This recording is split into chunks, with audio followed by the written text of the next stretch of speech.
करें स्टार्ट। अब इधर आ जाओ। तो कल अपन ने पढ़ा था थर्मल और हाइड्रो, दोनों के मैंने बोला था कौन कौन से भाग होते हैं और क्या क्या भागों के कार्य होते हैं, क्या दक्षता होती है, क्या क्या इसके इंपॉर्टेंट मुख्य बिंदु होते हैं, वे सब अपन ने लिख दिए थे। ठीक है, आज अपन पढ़ेंगे सबसे पहले एक और power plant, nuclear power plant. अब देखो याद रखना, थर्मल और न्यूक्लियर में केवल अंतर इतना ही है, वहां पर थर्मल में ईंधन के रूप में किसका प्रयोग करते हैं, कोयले का, यहां पर ईंधन के रूप में यूरेनियम का प्रयोग करते हैं, बाकी कोई अंतर नहीं है। एक बार समझाऊंगा फिर लिखूंगा। तो हेडिंग डाल दो आप, न्यूक्लियर पावर प्लांट। अब आवाज बिल्कुल ही नहीं, करें स्टार्ट। हेडिंग डाल दो न्यूक्लियर पावर प्लांट।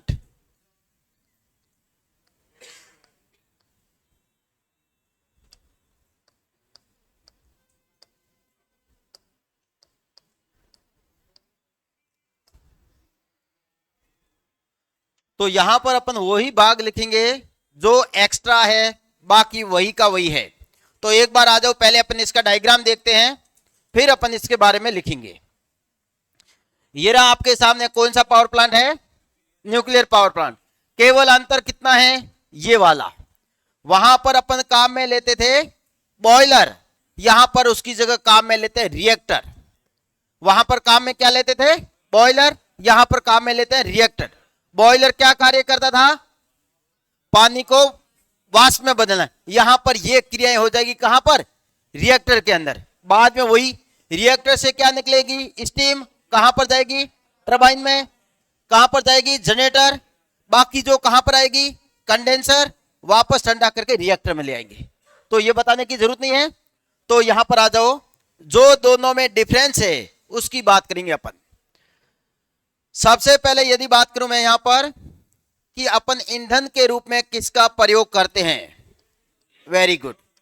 वास्तव में तो सही बात ही है कि अपन काम में तो यूरेनियम ही लेते हैं, लेकिन कभी कभार कहता है थोरियम, प्लूटोनियम, तो याद रखो, तो नहीं तो कोई जरूरी नहीं। कौन सा यूरेनियम होता है, 235। तो इसमें अपन जो ईंधन के रूप में पदार्थ काम में लेते हैं वो होता है अपना कौन सा, यूरेनियम, यूरेनियम 235। अब दोनों की कंपैरिजन करो, वहां पर ईंधन के रूप में किसका प्रयोग करते थे, कोयले का।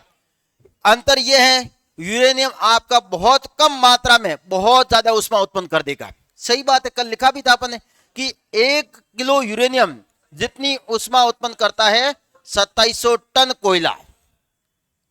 बात करते हैं यहां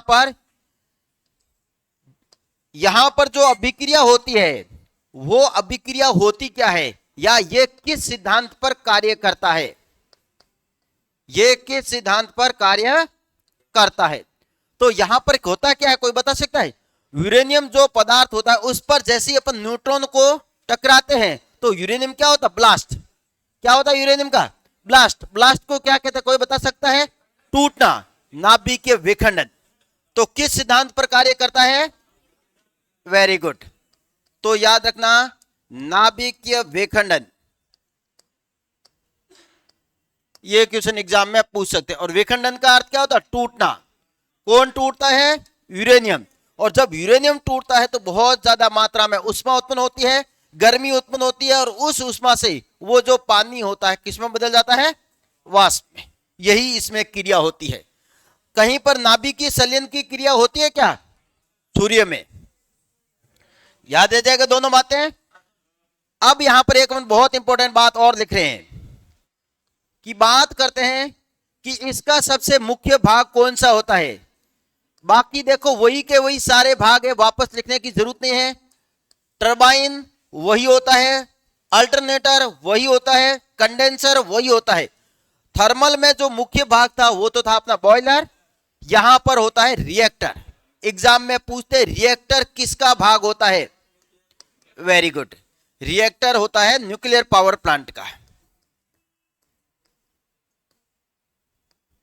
अब देखो यहां पर इस रिएक्टर में जब नाभिकीय विखंडन होता है या यूरेनियम जब पदार्थ टूटता है तो देखो यहां से बहुत सारी खतरनाक क्या निकलती है, रेडिएशन।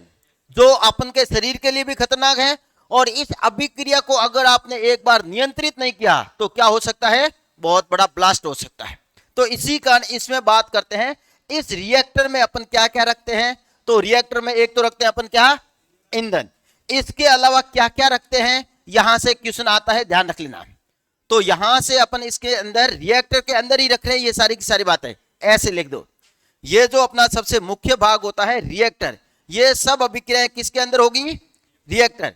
अब इस अभिक्रिया को कंट्रोल करने के लिए अपन किसका प्रयोग करते हैं, कोई बता सकता है, कंट्रोलिंग रोड का प्रयोग करते हैं, जिसे अपन हिंदी में कहते हैं नियंत्रक छड़ें। तो पहला तो हो गया नियंत्रित छड़ें, नेक्स्ट दूसरा, इसी प्रकार अब देखो इसमें अंतर क्या होता है। अब बात करते हैं अपन दूसरा एक और पॉइंट, कि यहां पर मंदक के रूप में किसका प्रयोग करते हैं। तो यहां पर बात होती है, पहले तो मंदक और नियंत्रित छड़ों में अंतर क्या होता है, तो दूसरा लिख दिया आपने क्या, मॉडरेटर। मॉडरेटर के रूप में किसका प्रयोग करेंगे। तीसरा, ईंधन लिखने की जरूरत नहीं है क्योंकि ईंधन अपन ने पहले ही लिख दिया है। और क्या लेते हैं अपन इसमें, इसके तापमान को नियंत्रित करने के लिए, कंट्रोल करने के लिए किसका प्रयोग करते हैं अपन, हैं, कूलेंट। ये तीन के तीन क्वेश्चन बार बार आते हैं अपन के एग्जाम में। तो एग्जाम में क्या क्या क्वेश्चन पूछते हैं एक बार वापस देखो। पहला, ईंधन के रूप में किसका प्रयोग करते हैं, यूरेनियम 235 सबसे बेस्ट होता है और हमेशा यही काम में लेते हैं। हाँ, कभी कभार अगर यूरेनियम नहीं है तो थोरियम मिलेगा या प्लूटोनियम मिलेगा, लेकिन यूरेनियम मिलेगा तो कोई मतलब नहीं है। किस सिद्धांत पर कार्य करता है, क्या मतलब होता है, नाभिकीय विखंडन, टूटना। मुख्य भाग क्या होता है, इस रिएक्टर में क्या क्या होता है, पहली बात होती है कंट्रोलिंग रोड, दूसरी होती है मंदक। दोनों में कंफ्यूज अपन इसी में होंगे। मंदक क्या होता है, वे पदार्थ जो न्यूट्रॉनों की गति को कम करते हैं, न्यूट्रॉनों की संख्या को कम नहीं करते हैं, न्यूट्रॉनों की गति को कम करते हैं। आपको के गति का मतलब क्या है, जैसे अपन के रोड में जंप होते हैं कि नहीं होते, जंप क्या करते हैं, अपने गति को कम करते हैं। तो मंदक का कार्य होता है न्यूट्रॉनों की गति को कम करना, न्यूट्रॉनों की गति को कम करना। तो यह भी पूछ सकते हैं, न्यूट्रॉनों की गति को कम करने के लिए किसका प्रयोग करते हैं, मंदक का। अब बात करते हैं ये कंट्रोलिंग रोड क्या होती है, तो ये न्यूट्रॉनों की संख्या को कम करती है, अर्थात अपन ये कह सकते हैं ये न्यूट्रॉनों को क्या करती है, एब्जॉर्ब, न्यूट्रॉनों को अवशोषित करती है। और जब अवशोषित करेगी तो उनकी संख्या क्या होगी, वेरी गुड, दो बातें। अब बात करते हैं अपन दोनों एग्जाम्पलों की। बात करते हैं कंट्रोलिंग रोड के रूप में अपन किसका प्रयोग करते हैं, कोई बता सकता है। ये देखो सीधा 10th स्टैंडर्ड का क्वेश्चन है, ध्यान रखना। इसमें अपन काम में लेते हैं दो पदार्थ, एक तो लेते हैं अपन कैडमियम। अगर कैडमियम ऑप्शन में नहीं है तो फिर दूसरा होगा क्या अपना, बोरॉन। कैडमियम या बोरॉन का उपयोग कंट्रोलिंग रोड के रूप में करते हैं। और कंट्रोलिंग होता क्या है, न्यूट्रॉनों की संख्या को कम करना है। न्यूट्रॉनों की गति को कम करने के लिए किसका उपयोग करते हैं, मंदक का। और मंदक के अगर मैं कहूं उदाहरण क्या क्या है, तो इसके उदाहरण होते हैं तीन। क्या क्या होते हैं, एक ग्रेफाइट, किसका प्रयोग करते हैं अपन, ग्रेफाइट। वैसे तो आपको ऑप्शन में ये मिल जाएगा, अगर ये नहीं है तो होगा अपना क्या, बेरिलियम। अगर ये भी ऑप्शन में नहीं है तो आजकल ये ज्यादा देने लगे हैं, D2O, ड्यूटेरियम ऑक्साइड, अर्थात जिसको अपन कहते हैं भारी जल, ड्यूटेरियम ऑक्साइड। पूरा नाम लिखो तो, नहीं तो अपने ऑप्शन में मिलेगा भारी जल। अब बात करते हैं अपन कूलेंट के रूप में किसका प्रयोग करते हैं। पहले बताओ कूलेंट का कार्य क्या होता है, रिएक्टर के तापमान को नियंत्रित करना। रिएक्टर के तापमान को नियंत्रित करना।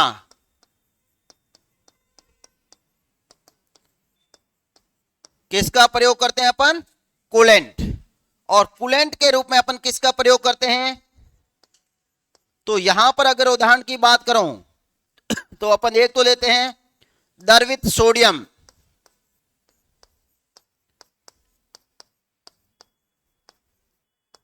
अगर ये नहीं है तो फिर अपन लेते हैं सामान्य जल, नॉर्मल जल। ये भी नहीं है तो अपन क्या लेते हैं? D2O। ये नोट कर दो, ये अंतर होता है अपना थर्मल और न्यूक्लियर में। बाकी वही के वही पॉइंट है, कॉपी भरना है तो वापस भर देना, लिख देना। बॉयलर से आगे जो जो लिखा है सारा इसमें भी लिखते जाना, नहीं तो लिखने की जरूरत नहीं है। रिएक्टर होता है, हाँ वेरी गुड, सही बता रहे हो, तापमान को नियंत्रित करने के लिए।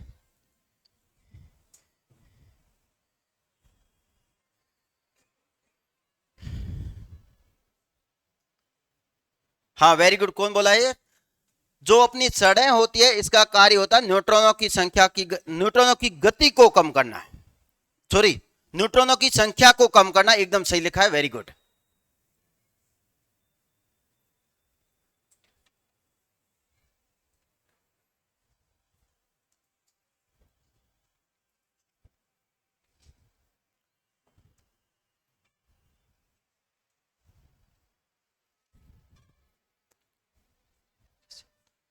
सर यूरेनियम कैसा होता है? देख लेना आप ही खुद ही, ना तो मैंने देखा है ना आप भी देख लेना गूगल के थ्रू, मैंने भी देखा है वहीं पर ही। कैसा होता है देखते रहना आप।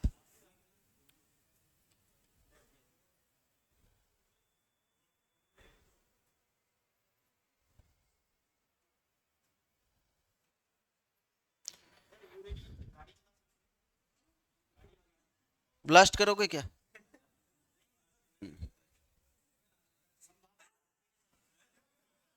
आवाज नहीं। कौन सा इसने बड़ा काम किया? हंस रहे हो बावलों की तरह।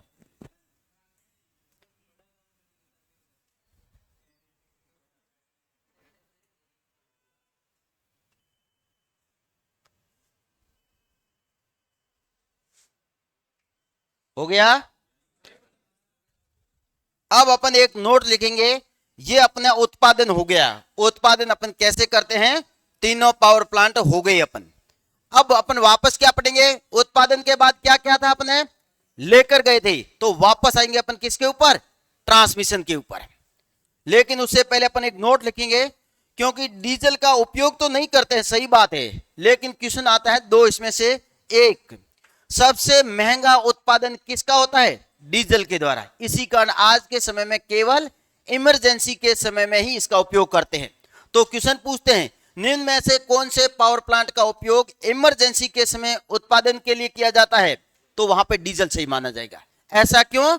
महंगा होता है। तो नोट के अंदर ये पॉइंट लिखेंगे अपन, पहले इसको एक बार नोट कर लो। हो गया।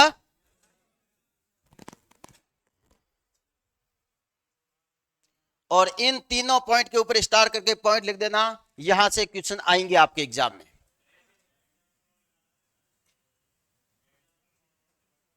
हैं? कौन पूछ रहा एग्जाम्पल?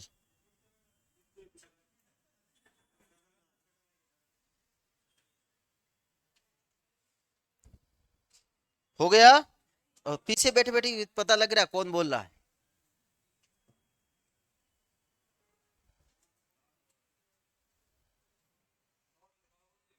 अभी लिखा रहा हूं, रुको।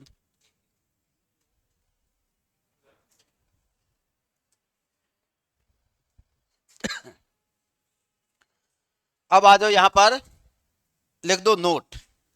तो ये आपके सामने डायग्राम पड़ा है, वापस देखना है तो देख लेना।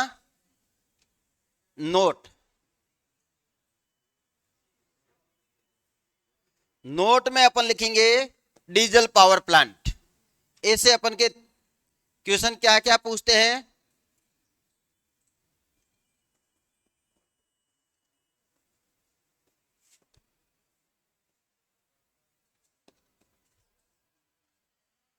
Diesel power plant.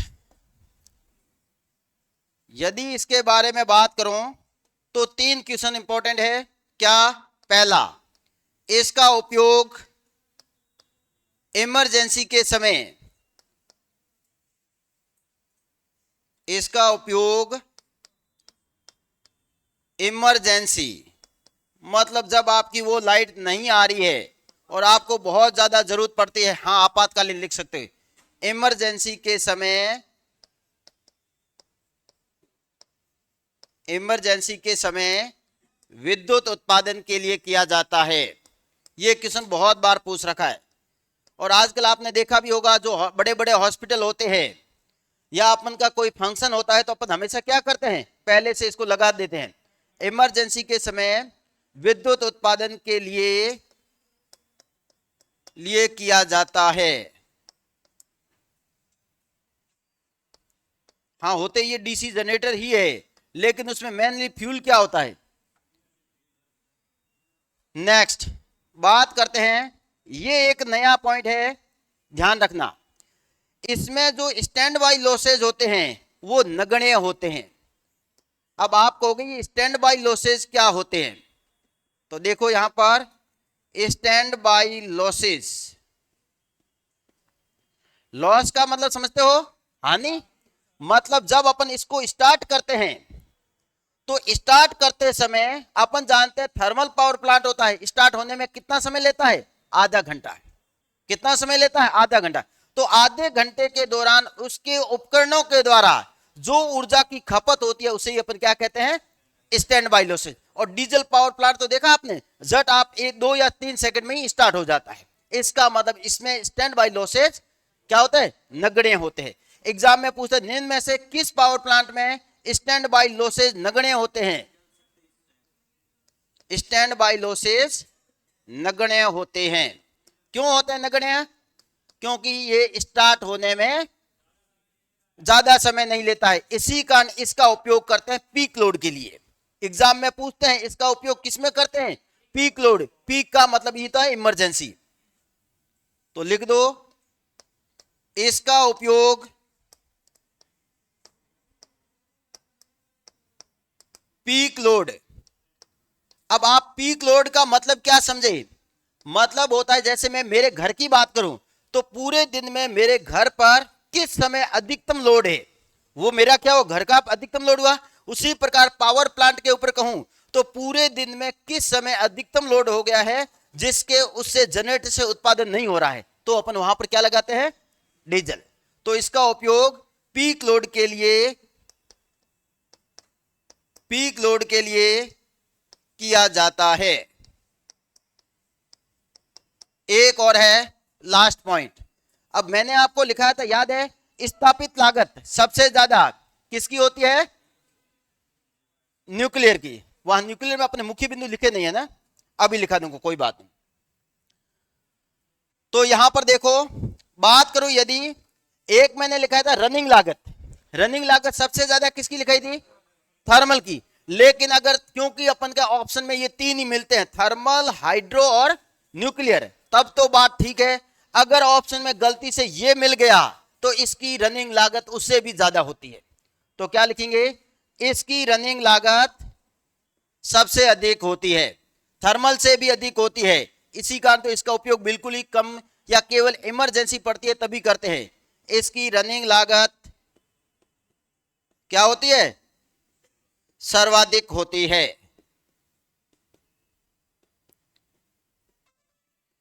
ये लिख दो अपना नोट नंबर 1।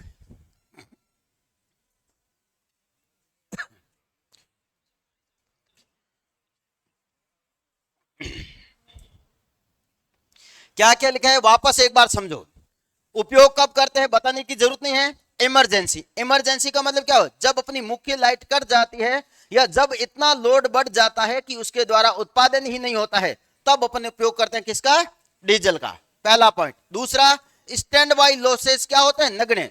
क्या होते हैं स्टैंड बाई, जब उसको स्टार्ट करते हैं तो उसके उपकरणों के द्वारा की गई ऊर्जा खपत क्या कहलाती है, लॉस। और क्या होती है इसकी, नगण्य। क्यों, क्योंकि ये स्टार्ट होने में केवल कुछ ही सेकंड लगाता है। इसी कारण इसका उपयोग कहां पर करते हैं अपन, पीक लोड के लिए। और एक इंपॉर्टेंट पॉइंट है, अगर रनिंग लागत में डीजल साथ में है तो डीजल की रनिंग लागत सबसे ज्यादा होती है। चारों पॉइंट समझ में आ गए? नोट करो जल्दी से अब इसको।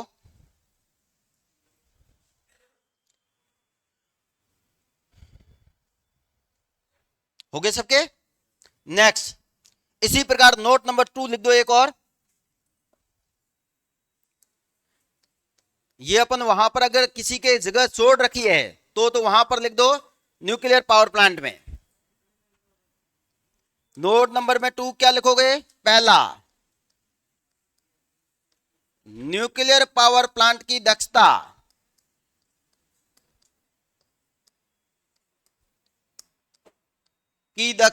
कितनी होती है, कोई बता सकता है? Very good. सबसे अधिक, क्वेश्चन ये नहीं, क्वेश्चन ज्यादा ये पूछते हैं सबसे अधिक दक्षता किसकी होती है? हाइड्रो की। अगर इसकी अलग से पूछ ले तो होती है लगभग कितनी होती है? 35 से 40% के मध्य होती है। वैसे इसका पूछते बहुत कम है क्योंकि इसके द्वारा उत्पादन बहुत कम होता है। थर्मल की बहुत ज्यादा पूछते हैं क्योंकि भारत में लगभग 60% विद्युत का उत्पादन किसके द्वारा होता है? थर्मल, इसी कारण उसका पूछते हैं। नेक्स्ट, इसका ये क्वेश्चन ज्यादा पूछे इससे, तो क्या क्वेश्चन है देखो, इसकी स्थापित लागत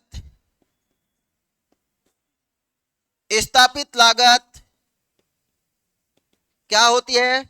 सर्वाधिक होती है। अगर ये ऑप्शन में नहीं है तब हाइड्रो माना जाएगा। इसकी स्थापित लागत सर्वाधिक होती है। सबसे कम किसकी होती है? स्थापित लागत की बात हो रही है। रनिंग लागत सबसे कम हाइड्रो की होती है, स्थापित लागत सबसे कम किसकी होती है? डीजल की। क्या एक जनरेटर तो लाना है, बाकी लाना क्या है? बाकी ना तो कोई अपने को जलाशय की जरूरत पड़ती है। तो सबसे कम स्थापित लागत होती है डीजल की, सबसे अधिक होती है किसकी? न्यूक्लियर की। न्यूक्लियर के बाद होती है हाइड्रो की, हाइड्रो के बाद होती है थर्मल की, थर्मल के बाद होती है डीजल की। नेक्स्ट, तीसरा पॉइंट ऐसे लिख दिया है, यहां पर लिख दो एक बार। न्यूक्लियर का सबसे मुख्य भाग रिएक्टर होता है। ये क्यों लिखा है? क्योंकि क्वेश्चन पूछते हैं न्यूक्लियर पावर प्लांट में जो नाभिकीय विखंडन की अभिक्रिया होती है वो कहां पर होती है? रिएक्टर में होती है।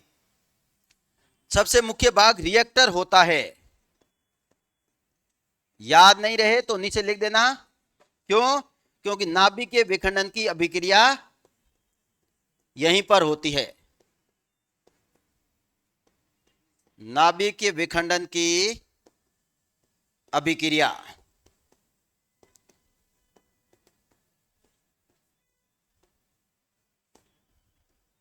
ये इसका मुख्य रीजन होता है।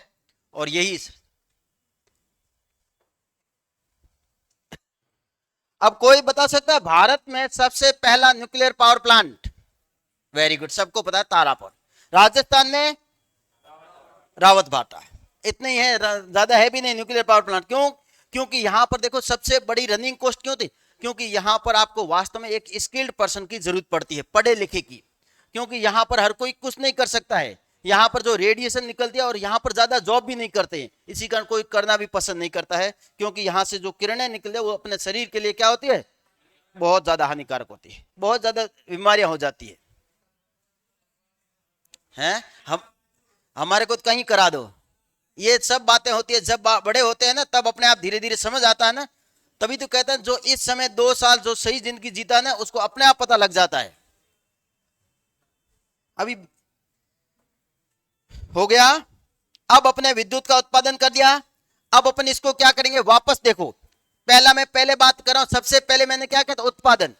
उत्पादन किसके द्वारा करते हैं? कंप्लीट हो गया। थर्मल के द्वारा करते हैं, न्यूक्लियर के द्वारा करते हैं, हाइड्रो के द्वारा करते हैं। अब इस विद्युत को अपन क्या करेंगे?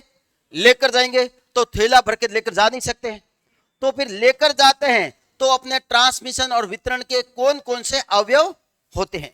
तो हेडिंग डाल दो ट्रांसमिशन वह वितरण अवयव। वापस अपना दूसरा पार्ट स्टार्ट हो रहा है। पहले अपने सबसे पहले लेआउट पढ़ा था, याद है? वापस बता रहा हूं एक बार देखो। सबसे पहला पढ़ा था उत्पादन, फिर पढ़ा था ट्रांसमिशन, फिर पढ़ा था डिस्ट्रीब्यूशन, और फिर पढ़ा था लास्ट में अपने सुरक्षा युक्तियां, पढ़ेंगे बाद में। अब वापस अपने उत्पादन का एक पार्ट कंप्लीट किया है, वापस आएंगे अभी तक यहां पर अपन। अब अपन इस विद्युत को उत्पादन कर दिया है, अब अपन इसको लेकर जाएंगे। लेकर जाने को क्या कहते हैं? ट्रांसमिशन और वितरण। तो लिखो यहां पर अगला भाग,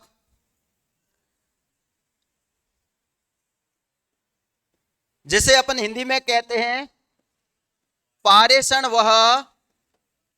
अब देखो याद रखना, मैंने दोनों एक साथ ही लिखूंगा, क्योंकि जो अपने पारेषण में अवयव होते हैं वही कहां पर होते हैं? वितरण में। तो अलग से लिखने की जरूरत नहीं ना, तभी मैं साथ में लिख रहा हूं, वह वितरण अवयव। इन दोनों का मतलब समझते हो नहीं समझते हो? पारेषण का मतलब क्या होता है? हाई वोल्टेज पर विद्युत को एक स्थान से दूसरे स्थान पर लाना। वितरण का मतलब क्या होता है? लो वोल्टेज, कम वोल्टेज पर विद्युत को एक स्थान से दूसरे स्थान पर लाना, मतलब जीएसएस के आगे का भाग। मतलब पारेषण का मतलब उत्पादन से जीएसएस के बीच का भाग। कौन कौन से अवयव होते बताइए जल्दी से। अब अपन एक एक करके लिख रहे हैं, आप भी साथ में लिख देना, फिर मैं एक एक पढ़ाऊंगा तो आपको बताता जाऊंगा पूरा डायग्राम के साथ में, क्योंकि ये के ये भाग यहीं के यहीं अपने को कंप्लीट करने हैं। तो देखो कौन कौन से होते हैं। पहला होता है अपना, एक होता है जो सबसे ज्यादा क्वेश्चन आते हैं, इसी का मैंने सबसे पहले ही लिख दिया है, इंसुलेटर, जिसे अपन और क्या कहते हैं? विद्युत रोधक भी कहते हैं। एक ही बात है, देखा होगा सबने, जो पोल होते हैं उनके ऊपर होता नहीं होता है, तो दूसरा ही लिख दिया अपन ने, क्या? पोल, या इसको ही अपन कहते हैं खंबे।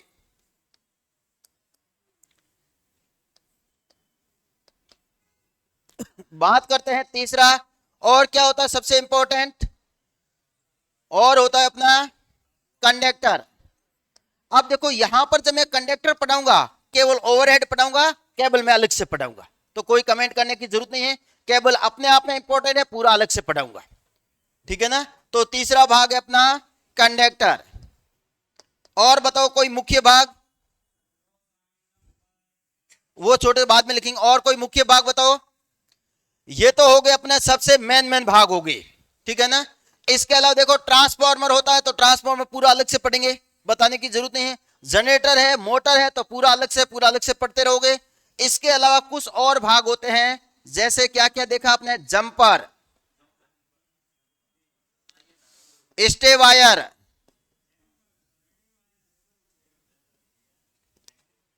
Damper, guarding wire. ये सारे के सारे वन लाइनर क्वेश्चन है, ध्यान रख लेना। गार्डिंग वायर, और ये अपन के एग्जाम में बहुत ज्यादा आएंगे, क्योंकि ये अपन देख रखे हैं। Jumper, damper, stay wire, guarding wire आदि।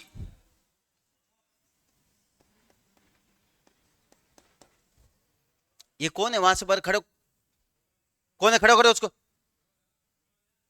खड़े करो उसको। क्या प्रॉब्लम है? ज्यादा होशियार है क्या? शांत हो जाए एकदम। बे अब बोल, बेवकूफ वो आता देख, वर्ड नहीं है और डिस्टर्ब फालतू। इधर आ जाओ यहां पर। अब यहां पर देखो, अब ये लास्ट बार वार्निंग है, ध्यान रख लेना तेरे को। आ जाओ यहां पर, अपन अब इसको एक एक डायग्राम के साथ पढ़ेंगे बहुत अच्छे से, ठीक है ना। आपको यहां का यहां याद कराऊंगा, पहले वाला जो है वही भी आपको पूरा का पूरा यहां पर याद हो गया है, और इसका कहां पर, किसका उपयोग कहां पर करते हैं, ये सबसे इंपॉर्टेंट है। समझ के लिख दिया सबने? सर एलए भी है, हाँ एलए होता लाइटनिंग अरेस्टर, वो मैं यहां पर नहीं लिखूंगा। क्यों नहीं लिखूंगा? आप कहो तो लिख देता हूं, नहीं तो ये मैं पूरा का पूरा एक टॉपिक लिख दिया ना मैंने आपके सामने। क्या लिखा था? सुरक्षा युक्तियां। इसका पूरा का पूरा यहां पर पढ़ाऊंगा। इसी कारण मैंने देखो एक भी सुरक्षा युक्ति नहीं लिखी है। फ्यूज हुआ, एमसीबी हुआ, सर्किट ब्रेकर हुआ, रिले हुआ, ये सारे के सारे नहीं लिखे ना, क्योंकि ये मेरा अलग से सबसे इंपॉर्टेंट, मैं पहले ही बोल दिया था, सबसे इंपॉर्टेंट भाग है आपका। इसी कारण इनके साथ में लूंगा भी नहीं, ठीक है ना। आप लिखो तो भले लिख दो सुरक्षा युक्तियां, नहीं तो सुरक्षा युक्त अपना चौथा पार्ट है और बिल्कुल अपन अलग से पढ़ेंगे, ठीक है ना। अब आ जाओ, सबसे पहले अपन स्टार्ट करते हैं अपना पहला भाग, फीडर की एमआरएफ भी करते हैं सर जी। एमआरएफ का पूरा नाम बताओ एक बार, हो गया। अब आ जाओ, सबसे पहले हेडिंग डाल दो इंसुलेटर। क्वेश्चन क्या क्या आते हैं इसमें, जो अपन ने भाग लिखे हैं इसमें सबसे इंपॉर्टेंट इंसुलेटर ही है। सबसे इंपॉर्टेंट क्या है आपका, इंसुलेटर। अब आप बताओ, आप में से ऐसा कोई है जिसने इंसुलेटर नहीं देखा है? तो आपने देखा होगा, तो पोल के ऊपर होते हैं। कैसे होता है, डायग्राम मैं आपको बता देता हूं। ऐसे होते हैं, ऐसे होते हैं, ये होते हैं, ये सारे के सारे आपको डायग्राम बताऊंगा, कितने प्रकार के होते हैं सारे बताऊंगा, ठीक है, ताकि यहां का यहां याद हो जाए।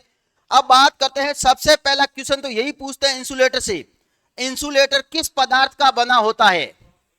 वेरी गुड, याद रखना, जहां तक 90% संभावना है अपन के यहीं पर क्लियर हो जाएगा। ये यहीं से पूछेगा, अपने तो अंदर जाएगा भी नहीं। किस पदार्थ का बना होता है? तो याद रखना, पोर्सलिन। यहां पर एक क्वेश्चन और पूछते हैं, क्या पूछते हैं? आपने इंसुलेटर सबने देख रखा है, तो पूछते हैं इसकी जो सरफेस होती है वो हमेशा एकदम, आपने देखा है कैसी होती है? एकदम पॉलिश की हुई होती है। ऐसा क्यों? वेरी गुड, मेन रीजन ये है, कभी पूछे ना कि इसको ऊपर से हमेशा पॉलिश करके क्यों रखते हैं? मान लो कभी कभार वर्षा तो होती रहती है, या धूल के कण होते हैं वो उसके इंसुलेटर के ऊपर आकर लगे नहीं, और लगेंगे तो धीरे धीरे धीरे धीरे इंसुलेटर का क्या हो जाएगा, ब्रेकडाउन हो जाएगा। तो इससे सुरक्षा के लिए, या बरसाती पानी से सुरक्षा के लिए, इसको सदैव कैसा रखते हैं? पॉलिश करके। समझ गए? अब बात करते हैं पहला। दूसरा, बात करते हैं इंसुलेटर के क्या क्या गुण होते हैं। क्वेश्चन अपन क्या आता है, निम्न में से कौन सा इंसुलेटर का गुण नहीं होता है? कौन सी इंसुलेटर की प्रॉपर्टी नहीं होती है? वेरी गुड, देखो सबके सब आंसर। हाँ, फुटबॉल भी होता है, वेरी गुड, अपन वहां पर लिखेंगे। एक और वहां पर जैसे मैं डायग्राम सबके सब बता दूंगा। ओवरहेड लाइनों में देखा फुटबॉल भी लगे होते हैं। किस, बहुत अच्छा, किसने क्या कमेंट, ये गया। आ जाओ यहां पर, क्या क्या गुण होते हैं बताओ एक एक करके। पहला, यांत्रिक रूप से मजबूत, क्योंकि इसके ऊपर वायर बहुत ज्यादा तनाव होता है, तो यांत्रिक रूप से मजबूत। और क्या गुण होना जरूरी है? पर्यावरणीय प्रभावों से मुक्त।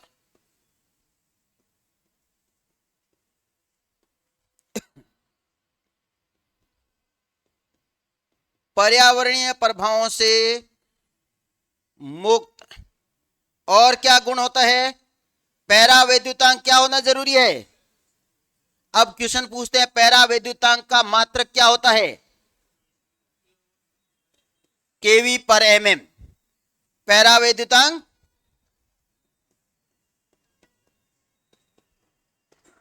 ये इसके मुख्य गुण होते हैं।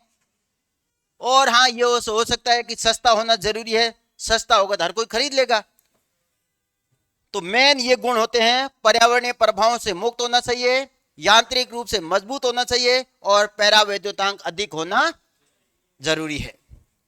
अब बात करते हैं तीसरा, कितने प्रकार के होते हैं? ये आ रहा है सबसे इंपॉर्टेंट पॉइंट, प्रकार। तो इसको देखो, मैं आपको इजी याद करवाने के लिए इस प्रकार से वर्गीकरण बांटता हूं। हाँ, वेरी गुड, लिख सकते हो। भंगुरता का गुण नहीं, सही बात है। भंगुरता का मतलब समझते हो?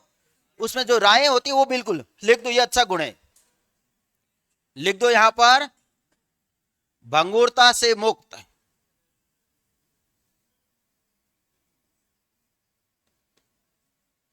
क्योंकि भंगुरता अगर आ गई, उसमें रायें आ गई, तो क्या होगा? पानी गिरेगा, पानी गिरेगा क्या होगा? फॉल्ट होने की संभावना ज्यादा रहेगी। अब बात करते हैं इसके प्रकार। यदि मैं प्रकार की बात करूं तो देखो, इसको इजी बनाने के लिए मैं ऐसे ही लिखूंगा। पहले बात करते हैं वोल्टेज के आधार पर। तो वोल्टेज के आधार पर अपन के दो प्रकार के होते हैं। किसके आधार पर? वोल्टेज के आधार पर अपन के इंसुलेटर दो प्रकार के होते हैं। कौन कौन से होते हैं? वितरण प्रणाली में जो अपन काम में लेते हैं वो होते हैं अपने पिन इंसुलेटर, और हाई वोल्टेज लाइनों में जो अपन काम में लेते हैं वे होते हैं कौन से? अपने सस्पेंशन इंसुलेटर, या जिसको ही अपन कहते हैं और क्या? डिस्क इंसुलेटर, क्योंकि इसमें बहुत ज्यादा क्या होती है? डिस्क होती है। ऐसे याद रखोगे तो कभी भूलोगे नहीं। वोल्टेज के आधार पर कितने प्रकार के होते हैं? दो प्रकार के। क्योंकि क्वेश्चन पूछते हैं ऐसे याद रखने से क्या फायदा है? फायदा यह है कि मान लो वोल्टेज के आधार पर पूछा है तो अपन को पता है अपने ऑप्शन तो दो ही है, बाकी है नहीं। समझ गए? नेक्स्ट, इसी प्रकार बात करते हैं अपन तनाव के आधार पर। तो तनाव के आधार पर अपन मुख्यतः वापस दो प्रकार बांटते हैं। कितने प्रकार होते हैं? वास्तव में तो यही सही होगा। अगर ये ऑप्शन में नहीं है तो फिर अपने को करना पड़ेगा। कितने हो गए प्रकार? एक और है, ये तो होते हैं तनाव के आधार पर, ये होते हैं वोल्टेज के आधार पर, और एक होता है अपन का सुरक्षा के हिसाब से, जिसे अपन क्या कहते हैं? स्टे विद्युत रोधक।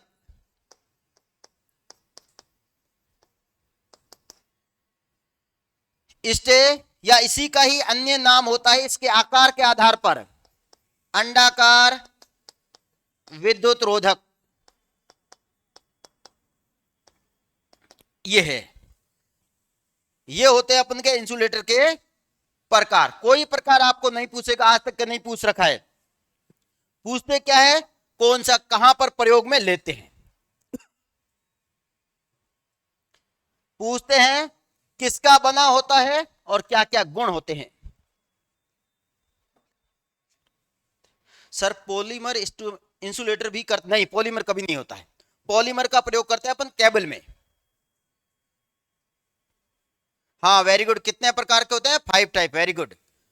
हाँ रेजिस्टेंस, हाई रेजिस्टेंस का मतलब पैरावैद्युतांक हो गया। जब पैरावैद्युतांक हाई होगा तो उसका प्रतिरोध अपने आप में क्या होगा? अधिक ही होगा।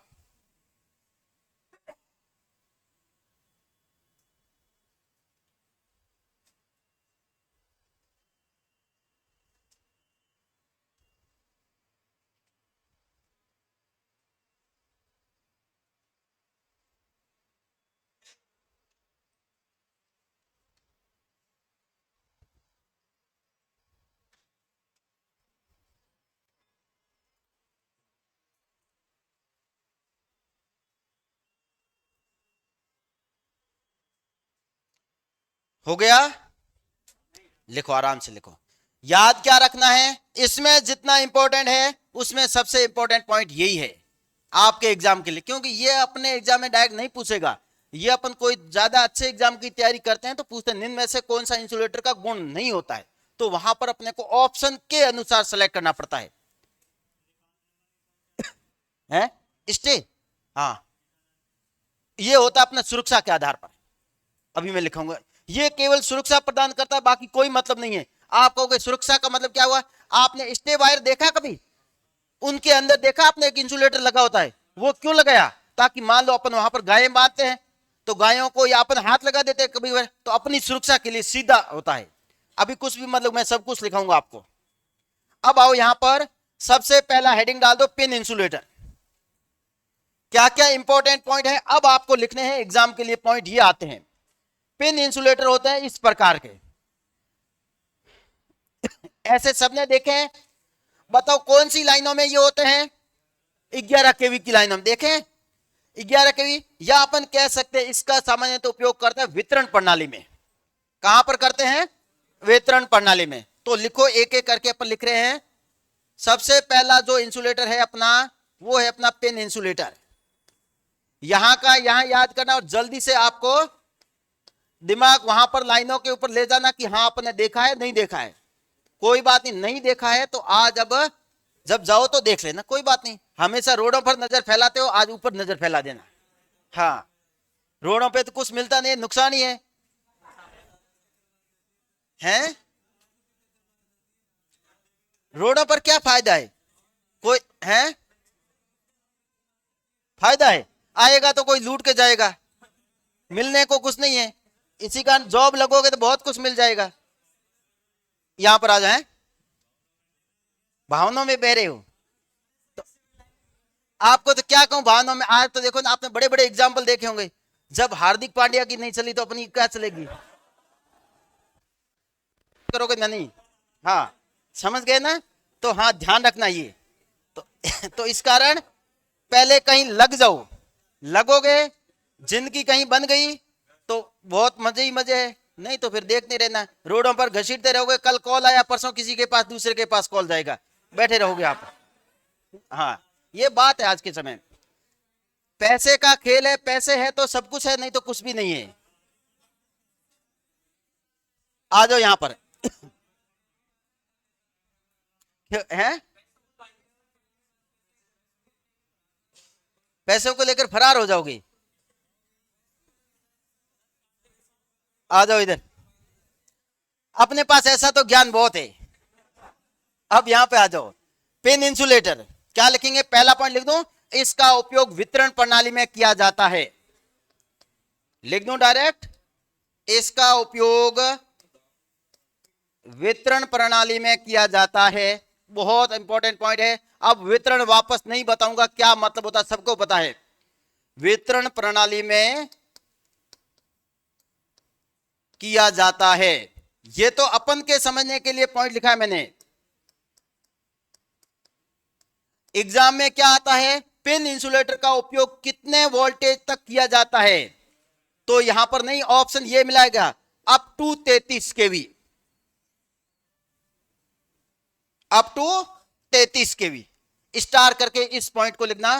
पिन इंसुलेटर का उपयोग कितने वोल्टेज तक, अप टू 33 केवी, इससे ज्यादा अपन इसका उपयोग नहीं कर सकते। सर रोडों पर स्कैन करते हुए जाते हैं, आ जाओ यहां पर। अरे क्या सबको पता है क्या, नहीं पूछ रहा है क्वेश्चन, आ जाओ यहां पर। देखो जिंदगी में पढ़ना भी जरूरी है तो मस्ती भी जरूरी है, कोई बात नहीं, मस्ती करो, लेकिन पढ़ाई के समय हमेशा सीरियस हो जाओ। दो बात, जैसे वो था ना कि बर्बादी घर, हाँ, जो न तो खुद पढ़ता है न दूसरे को पढ़ने देता है, ऐसे अपवाद को हमेशा एक तरफ बैठा दिया करो, न तो ये घर वालों का साथ देगा, न यहां पर किसी को पढ़ने देगा। आ जाओ यहां पर। तो पहला पॉइंट याद हो गया, एग्जाम के लिए याद क्या रखोगे, इसका उपयोग अप टू 33 केवी तक किया जाता है। कितने वोल्टेज तक, 33 केवी तक, एग्जाम के लिए याद रखने वाला पॉइंट है। दूसरी बात कहूं यहां पर, अब अपन कुछ सामान्य लिखेंगे कि इसमें सामान्यतः डिस्क की संख्या कितनी होती है, तो आप खुद देख लो। अब आप कहोगे सर ये डिस्क क्या होती है, ये देख लो, ये जो होती है ये अपनी डिस्क होती है। सामान्यतः डिस्कों की संख्या होती है 2 से 3। सामान्यतः डिस्कों की संख्या कितनी होती है, 2 से 3।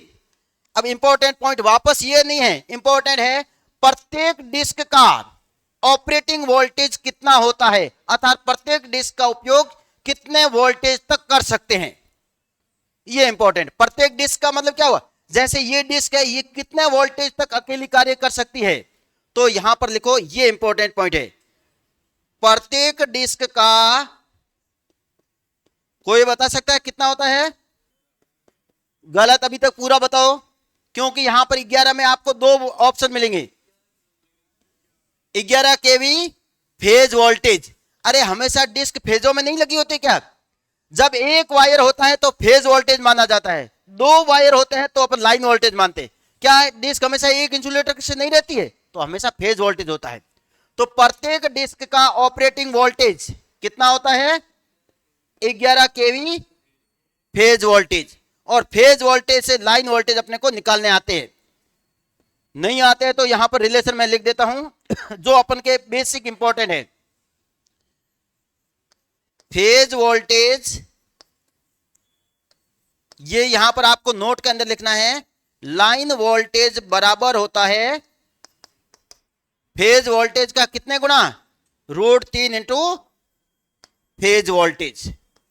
ये रिलेशन होता है लाइन वोल्टेज और फेज वोल्टेज में।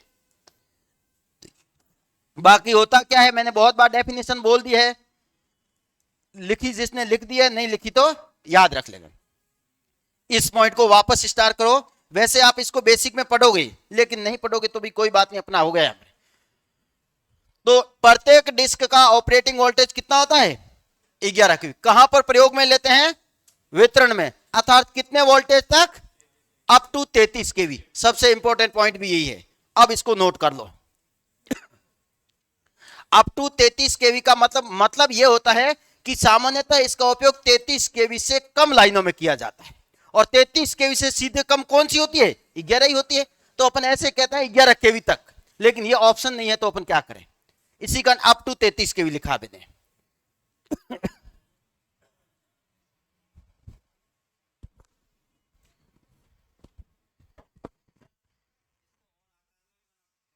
बना लेना, सामान्यतः हमेशा यही होता, बाकी आकार हो सकता है।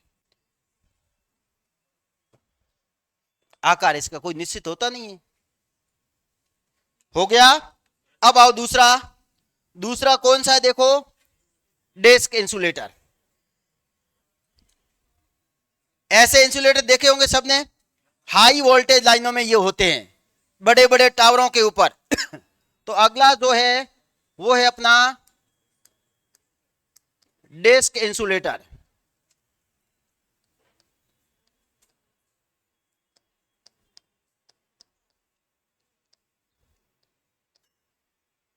इसी का ही अन्य नाम क्या होता है? अब पहला पॉइंट वही, इसका उपयोग कहां पर करते हैं अपन? वेरी गुड, पारेषण लाइन। और पारेषण लाइन का मतलब वोल्टेज आपके सामने आ गया सीधा।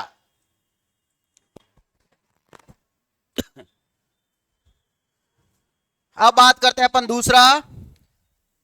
इसका उपयोग करते हैं अपन, इसका उपयोग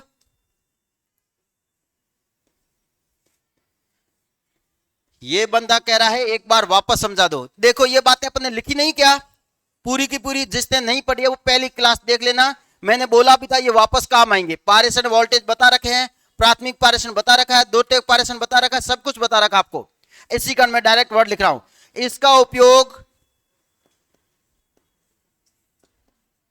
पारेषण प्रणाली में किया जाता है।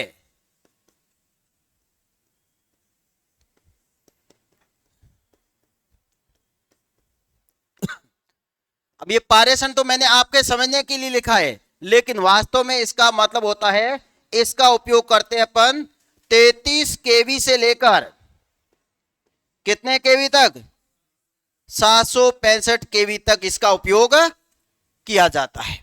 इसका मतलब फिर तो आप कहोगे सर सब में एक जैसा होता, नहीं, सब में डिस्कों की संख्या क्या होगी? अलग अलग होगी। तो बात करते हैं कि कौन से वोल्टेज के लिए डिस्क की संख्या कितनी होती है, जो अपन के एग्जाम में डायरेक्ट आता है। तो अगला पॉइंट क्या लिखेंगे अपन? कहां पर करते हैं इसका उपयोग? पारेषण। पारेषण का मतलब क्या हुआ? इसको स्टार करो।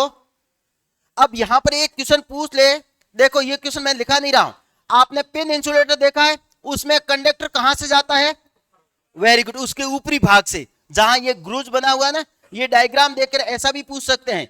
ये जो आपको दिख रहा है इसको कहता है ग्रूज। यहां से अर्थात सिंपली अपन कहें तो मतलब यह है कि इसमें कंडक्टर इसके ऊपरी भाग से निकलता है, जबकि यहां पर आपने देखा है कंडक्टर कहां से जाता है? वेरी गुड, निचले भाग से जाता है। और ये भी पूछ सकते हैं कि जो अपने पिन इंसुलेटर होते हैं या जो डिस्क इंसुलेटर होते हैं उसे किस स्थिति में रखा जाता है? ऊर्ध्वाधर। तो ये पॉइंट लिखाने के थोड़ी होते, ये तो खुद देखो कि इनको अपन हमेशा ऊर्ध्वाधर लगाते हैं। तो जो ऊर्ध्वाधर लगे होते हैं वे या तो पिन होंगे या कौन से होंगे? वेरी गुड, अगर पिन है तो कंडक्टर ऊपर से जाएगा, और अगर सस्पेंशन है तो कंडक्टर नीचे से जाएगा। ये इसकी सिंपल पहचान होती है, समझ गए? इसी कारण मैंने वहां पर लिखा अप टू 33 केवी। अब बात करते हैं दूसरी, क्या लिखा मैंने? डिस्कों की संख्या कितनी होगी? तो डिस्कों की संख्या मेरे ख्याल से आप सब कुछ निकाल दोगे। कैसे निकालोगे? मैंने क्या बोला, एक डिस्क का ऑपरेटिंग वोल्टेज कितना होता है? तो उसको किससे डिवाइड कर लेंगे अपन? 11 केवी से। तो क्या लिखेंगे अपन? ऑपरेटिंग वोल्टेज किससे डिवाइड कर लेंगे? अपॉन 11। अब बताओ ये 11 केवी कौन सा वोल्टेज था? Phase voltage. तो ये भी कौन सा होगा? Vp upon 11। अब मेरे को पता है जो दिया हुआ वोल्टेज है वो तो हमेशा कौन सा वोल्टेज होता है, लाइन से लाइन आरएमएस वोल्टेज होता है, मतलब लाइन वोल्टेज होता नहीं होता है। तो मेरे को निकालना कौन सा है, फेज वोल्टेज। तो फिर मैं फॉर्मूला क्या लिखूंगा, फॉर्मूला होगा जो वोल्टेज दिया हुआ है VL अपॉन √3 और उसको किससे डिवाइड करेंगे अपन, 11। ये होता है इसका निकालने का फॉर्मूला। पूछ सकते हैं एग्जाम में।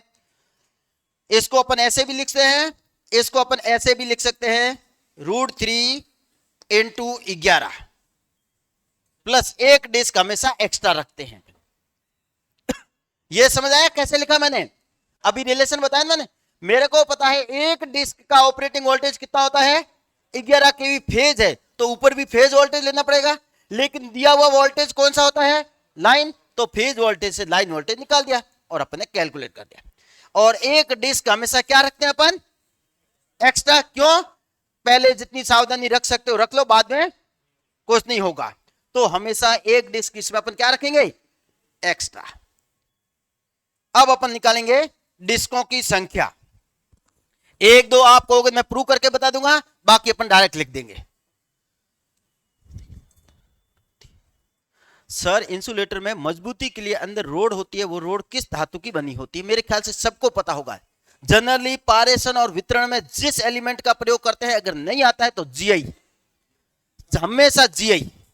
क्रॉस आर्म किसके बने होते हैं, जीआई के। ऑप्शन हमेशा मैं कह रहा हूं एक कंडक्टर के अलावा सबसे ज्यादा मजबूत रहता है, सबसे ज्यादा प्रयोग में लिया जाने वाला होता है कौन सा, जीआई। बिना देखे हुए डायरेक्ट करो आप, कभी गलती नहीं होगी। हो गया। नेक्स्ट, अब अपन लिख रहे हैं यहां पर डिस्कों की संख्या। पहले लिख दो यहां पर ऑपरेटिंग वोल्टेज। आपको ये देखो मैं पहले ही कह रहा हूं, डायरेक्ट याद रखोगे तब तो भूलोगे नहीं। बाकी अपने को वहां पर कैलकुलेटर याद है नहीं और अपने को निकालना आता नहीं है। और इसमें डिस्कों की संख्या कितनी होगी, ये टेबल बहुत इंपॉर्टेंट है इसकी।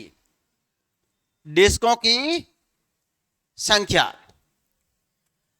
कौन कौन सा वोल्टेज होता है सामान्यतः, 66 केवी होता है, 132 केवी होता है, 220 केवी होता है और 400 केवी होता है। निकाल दोगे आप? जैसे एक मैं निकाला हूं आपके सामने, जैसे मैं 66 की कहूं तो देखो कैसे निकालोगे। तो वोल्टेज कितना है अपने पास, 66 डिवाइड किससे करोगे, √3 इंटू 11 प्लस एक अपन एक्स्ट्रा रखेंगे नहीं रखेंगे ये हो गया। अब देखो ये से कितनी बार जा रहा है, 6 बार। 6 अपॉन √3 प्लस कितना आएगा, 1। अब इसको डिवाइड करो तो एक बार मोबाइल से जल्दी से, क्यों मेरे पास मोबाइल लाता नहीं है मैं। 6 अपॉन √3, कोई भी एक कर दो, बाकी बैठे रहो।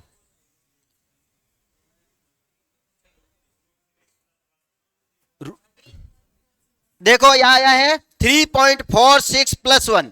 अब आप बताओ मेरे को, क्या कभी डिस्क आधी होती है, नहीं होती। कभी भी डिस्क आधी नहीं हो सकती है, क्योंकि आधी हुई तभी अपन झट से कहना जरूरी होता है, क्योंकि वो इंसुलेटर पूरा खराब हो रखा है। इसका मतलब आधी डिस्क नहीं हो सकती है। तो 3.46 की जगह क्या लेंगे अपन, 4 और +1, तो टोटल कितनी होती है। तो बताओ अगर 66 केवी है तो इसके लिए डिस्क की संख्या कितनी हो सकती है, 4 या 5, जो ऑप्शन में मिले वो सही होगी। दोनों नहीं मिल सकती है, क्योंकि दोनों ही सही है, क्योंकि अपने इसमें एक्स्ट्रा पहले ही दे दी है, दे दी ना। तो 4 या 5 अपना इसमें क्या होगा, सही। इसी प्रकार इसका निकाल दोगे, कैसे निकालोगे, 132 लिख देना यहां पर, कैलकुलेशन कर देना, कितनी आएगी 8। 220 के लिए कितनी होती है, 13। ऐड कर लेना दोनों को, इन दोनों के सबसे ज्यादा पूछ रखे। और ये है लास्ट आपका होमवर्क, इसमें कितनी होती है आप मेरे को कल बताओगे। जितनी होती है नहीं ऐसे मत, वैसे मैं बता दूं डायरेक्ट, ये क्यों दिया है देखता हूं कौन बताता है। तो डिस्कों की संख्या किस पर निर्भर करती है, वोल्टेज पर। हाँ वेरी गुड, सही बता रहे, जो बता रहा है किस पर निर्भर करती है, वोल्टेज पर। अगर 66 केवी लाइन है तो कितनी होती है, 4 या 5। 132 केवी लाइन है तो डिस्कों की संख्या कितनी होगी, 8। 220 केवी की लाइन है तो कितनी होगी, 13। और 400 में कितनी होती है, ये आपका होमवर्क है। नोट करो जल्दी से। हाँ सही बता रहे हो जगदीश कि 11 केवी प्रति फेज वोल्टेज प्रत्येक डिस्क का वोल्टेज होता है। तो अब बता दिया ना आपने कि इसमें अंतर क्या होता है, जैसे जैसे वोल्टेज बढ़ते जाते हैं उसमें क्या बढ़ती जाती है, इंसुलेटर की लंबाई बढ़ती जाती है, अर्थात इंसुलेटर में डिस्कों की संख्या बढ़ती जाती है। तो ये कौन सा इंसुलेटर कंप्लीट हो गया अपना, वेरी गुड। नेक्स्ट आगे आइए, कौन सा इंसुलेटर है, सेम है। क्या है ये, एक डिस्क लेकर अपने इसका उपयोग कहां पर करते हैं, कोई बता सकता है, एंड सिरे पर, ट्रांसफार्मर के पास नहीं होती क्या, जो अपना वितरण ट्रांसफार्मर होता है, जैसे ये लाइन आई है, ये लाइन आकर यहां पे खत्म हो गई है, तो यहां से इस प्रकार की डिस्क लगी होती है, देखा हो तो, या यहां से जा रही है तो यहां पर लगी होती है, नहीं याद रहे तो कोई बात नहीं, कहां पर होती है, अंतिम सिरे पर। तो एक नोट में पॉइंट लिख दो, लाइन के अंतिम सिरे तो बहुत सारे होते हैं, अर्थात लाइन के, नोट में पॉइंट लिखो, मैं बोल रहा हूं, लाइन के अंतिम सिरे अर्थात एस पोल पर, जो अपना ट्रांसफार्मर पोल होता ना, या लिख दो ट्रांसफार्मर पोल पर लाइन के अंतिम सिरे अर्थात ट्रांसफार्मर के पास डिस्क इंसुलेटर का प्रयोग किया जाता है। अब सबने देख रखी होगी, नहीं देखी है तो आज देख लेना, ट्रांसफार्मर के ऊपर जहां लाइनें खत्म होती है ना, वहां पर इसका प्रयोग करते हैं अपन। अब नेक्स्ट आओ अगले इंसुलेटर, ये देखो, ये दिखाई हुई भी पड़ी है, इधर देख लो, ये अपनी कौन सी है, डिस्क है, देखी हो तो कभी, क्या लिखा है, लाइन के अंतिम सिरे या ट्रांसफार्मर के ऊपर जहां लाइन खत्म होती है वहां पर इसी का प्रयोग करते हैं। अब लास्ट आया कौन सा, देखो, वेरी गुड, लिखो स्टे वायर इंसुलेटर। तीसरा नंबर है अपना स्टे। ये मत कहना सर ये पहले कैसे लिखा रहे, कोई फर्क नहीं पड़ता, जैसा इन्होंने डायग्राम लगा रखा वैसे लिख देंगे अपन। तो स्टे विद्युत रोधक, इसी का ही अन्य नाम क्या होता है, अंडाकार।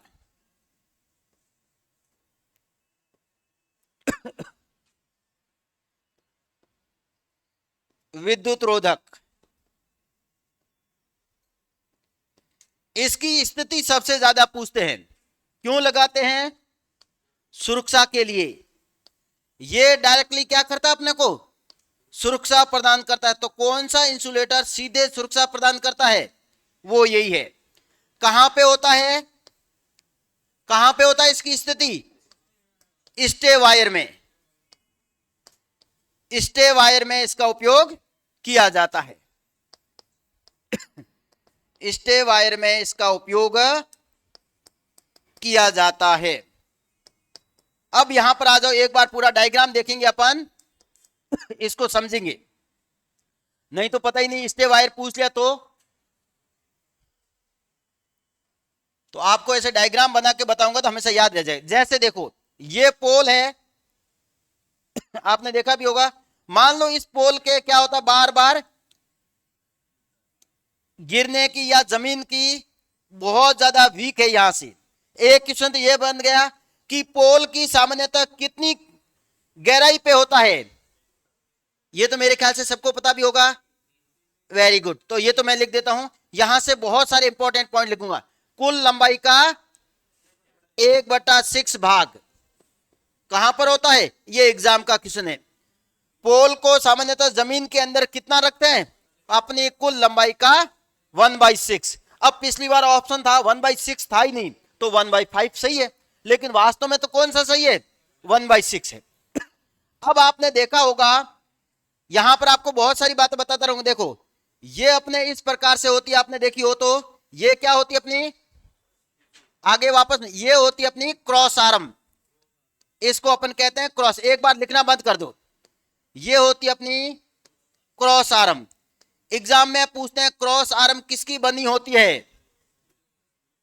तो या तो जीआई, या फिर जीआई ऑप्शन में नहीं है तो कहां पे जाएंगे अपन, स्टील। क्रॉस आर्म सबने देख रखी है, क्रॉस आर्म का प्रयोग क्यों करते हैं, लाइनों को प्रॉपर दूरी बनाए रखने के लिए, ये भी एग्जाम में पूछ सकते हैं। क्रॉस आर्म देखी सबने, ऐसा कोई है जिसने क्रॉस आर्म नहीं देखी है, पोल के ऊपर देख रखी है, तो क्रॉस आर्म आगे नहीं लिखाऊंगा, यहां पे लिखा दिया। क्रॉस आर्म का मतलब होता है कंडक्टर को पर्टिकुलर जगह रखने के लिए किसका प्रयोग करते हैं, क्रॉस आर्म। किसकी बनी होती है, जीआई या स्टील की। अब आपने देखा होगा ऐसे खंबे, उसमें इस प्रकार से अपन क्या करते हैं, उसको सपोर्ट प्रदान करते हैं। ये जो वायर होता है, इस वायर को क्या कहते हैं अपन, स्टे वायर। ये जो वायर खींचा है मैंने, ये वायर होता है स्टे वायर। अब एग्जाम में पूछ रखा है इस वायर का अन्य नाम क्या होता है, कितनी बार ही पूछ रखा है, कोई बता सकता है, क्या बांधते हैं इसे, क्या बांधते हैं इसे, गाय, ऐसे याद रह जाएगा। तो इस वायर का अन्य नाम क्या होता है, गाय, याद रह गया।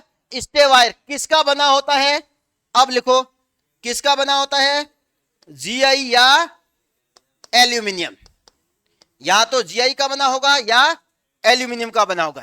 क्या होता है स्टे वायर, पोल को सपोर्ट प्रदान करने के लिए जिस वायर का प्रयोग करते हैं उसे क्या कहते हैं अपन, स्टे वायर। एग्जाम में पूछते हैं स्टे वायर सामान्यतः भूमि के साथ कितने डिग्री का कोण बनाता है, ये लिख दिया अपन ने 45 डिग्री। अब इस स्टे वायर में क्योंकि यहां पर ये नीचे होता है तो अपन आराम से खड़े होकर इसके हाथ लगा देते हैं, तो मान लो इंसुलेटर लीक है तो अपने को झटका लग सकता है, तो अपन यहां पर जिस इंसुलेटर का प्रयोग करते हैं, ये जो इंसुलेटर होता है इससे अपन क्या कहते हैं, स्टे इंसुलेटर। बताओ याद रहेगा नहीं रहेगा। एग्जाम में पूछते हैं स्टे वायर की सामान्यतः ग्राउंड तल से हाइट कितनी होती है, 2 से 3 मीटर। अब वापस देखो एक बार पूरा का पूरा वापस बता रहा हूं आपको। अपने पास इंसुलेटर कौन सा आया, स्टे विद्युत रोधक, जहां पे लगाते हैं उसी के आधार पर इसका नाम है, याद रह जाएगा। स्टे वायर में लगाते हैं, इसी कारण से स्टे वायर कहते हैं। आकार होता है अंडाकार, इसी कारण से कह दिया अपने अंडाकार विद्युत रोधक। अब बात करते हैं क्यों प्रयोग में लेते हैं, इसका कोई वोल्टेज से लेना देना नहीं होता है, इसका कोई तनाव से लेना देना नहीं है, केवल एंड केवल आपकी सुरक्षा के लिए। कहां पे लगाते हैं, स्टे वायर में। स्टे वायर की सारी बातें बता दी। ये अपना सिंपल पोल है, पोल के ऊपर होती है क्या अपनी क्रॉस आर्म। क्रॉस आर्म सामान्यतः जीआई या स्टील की बनी होती है। इस पोल को सहारा प्रदान करने के लिए जो अपन वायर काम में लेते हैं इसी को कहते हैं अपन स्टे वायर। किसके बने होते हैं, जीआई या एल्यूमिनियम के बने होते हैं। इस स्टे वायर पर जो इंसुलेटर लगे होते हैं उसी को अपन क्या कहते हैं, स्टे इंसुलेटर। जनरली ग्राउंड से कितनी हाइट होती है, 2 से 3, और कितने डिग्री पर होती है, 45 डिग्री पर। नोट कर लो।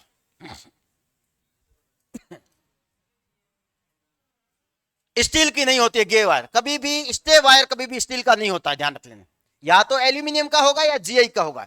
कभी भी अर्थिंग हुई, ये सामान्यतः जीआई को सबसे ज्यादा प्रायोरिटी देते हैं, कभी भी स्टील नहीं लेते हैं। यहां पर गैल्वेनाइज आयरन मतलब आयरन लोहा होता है, उसके ऊपर जस्ते की परत, ताकि उसके ऊपर क्या नहीं लगे, जंग नहीं लगे। ये हो गया जीआई, बाकी कुछ भी नहीं है तो ये भी लोहा ही। तो कभी कभार आपको जीआई ऑप्शन में नहीं मिले तो ये नहीं कि जीआई ढूंढते रहो, है तो लोहा ही।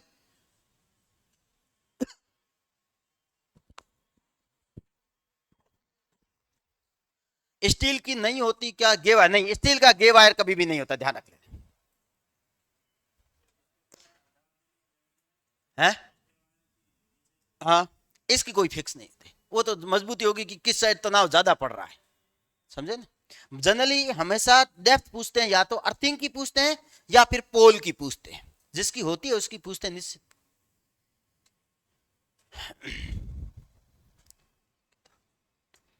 सर एक किताब में 60 डिग्री दे रखा, अरे किताब में क्या बोला हूं, क्या करते हैं कुछ हमेशा ऑप्शन बुकों से ले लेते हैं, लेकिन वास्तव में आप खुद देखो ना, क्यों बुकों के ऊपर जा रहे हो, क्या आप नहीं देखते हो एकदम 45 डिग्री नहीं होता क्या, खुद ही देखो ना आप ही क्यों जा। यूं तो थंबा गिर गया और कोई आपने जैसा हो गया कह दिया 60 डिग्री बन गया।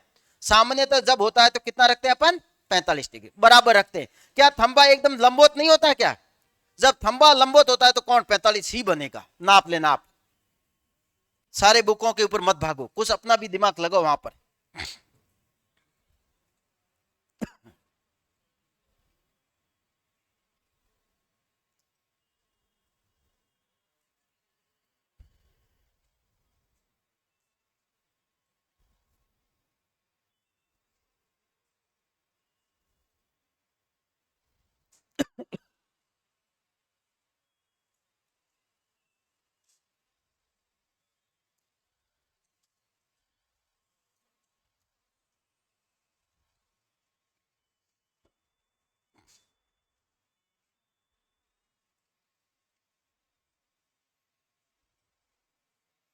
देखो एक अपवाद को शांत किया ना तो सारे के सारे, वास्तव में यही था सबसे बड़ा कीड़ा क्लास का।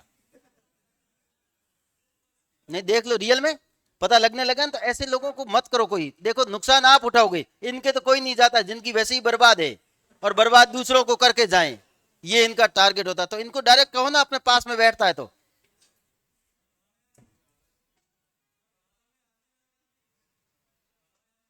है तुम कल मत बैठना, कोई बात, आज बैठे रहने, कल मत बैठ।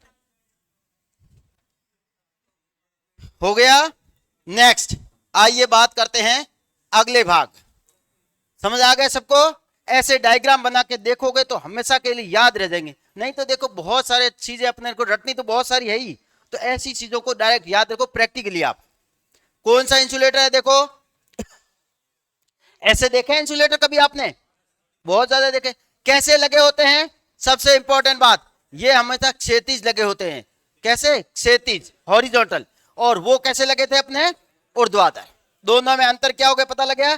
तो कहे आपको स्ट्रैंड इंसुलेटर कौन से होता है, झट से देखते ही बता देंगे ये होते हैं। ये जो यहां से यहां वायर है, इसको अपन क्या कहते हैं? जंपर। ये होता है अपना जंपर। होता क्या है देखो, विद्युत यहां तक तो आ गई, अब आपने आगे इंसुलेटर लगा दिया तो कि ये जाने देगा? नहीं जाने देगा। तो यहां से यहां ले जाने के लिए अपन क्या लगाते हैं? जंपर। किसका बना होता है? सेम ही होगा। अब यहां पर जीआई मत करो, ओवरहेड से जोड़ रहे हैं। हाँ, ओवरहेड से जोड़ रहे हैं तो एल्यूमिनियम। हाँ, इसमें कहां तनाव होगा? इसमें तनाव नहीं होता है। कहां तनाव होता है? तनाव होता है क्या इसमें?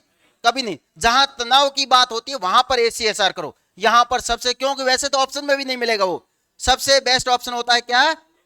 एल्यूमिनियम। क्या होता है जंपर? समझ गए? विद्युत को एक बिंदु से दूसरे बिंदु तक जोड़ने या पहुंचाने के लिए किसका प्रयोग करते हैं अपन? याद हो तो अपन डीपी के ऊपर भी लगे होते हैं। क्या होता है? ऊपर से आ गई, अब ट्रांसफार्मर में सप्लाई जोड़ने के लिए अपन ऊपर 3 जंपर लगाते हैं। क्यों लगाते हैं? विद्युत को वहां से ट्रांसफार्मर में लाने के लिए। तो विद्युत को एक बिंदु से दूसरे बिंदु पर ले जाने के लिए किसका प्रयोग करते हैं? जंपर। तो यहां पे लिख दूं मैं, ये अपना यहां पे कंप्लीट हो गया है। विद्युत को एक बिंदु से दूसरे बिंदु तक ले जाने के लिए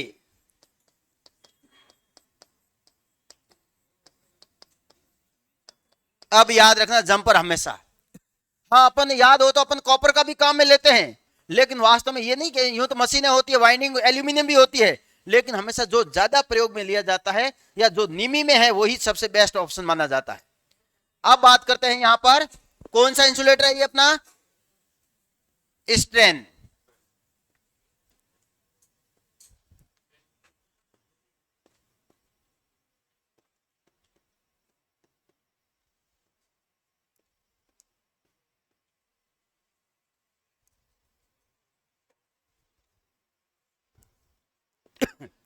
कार्य, क्या कार्य होता है?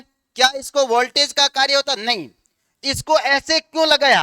लाइनों के अकॉर्डिंग क्यों लगाया? क्योंकि तनाव हमेशा किस में होता है? लाइनों में। तो तनाव की बात जब भी हो तो हमेशा कौन सा इंसुलेटर काम में लेते हैं?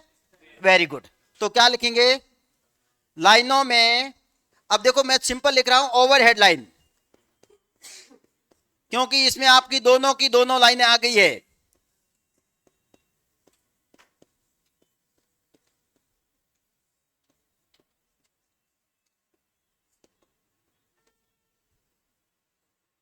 मैं तनाव का मतलब समझते हो ना,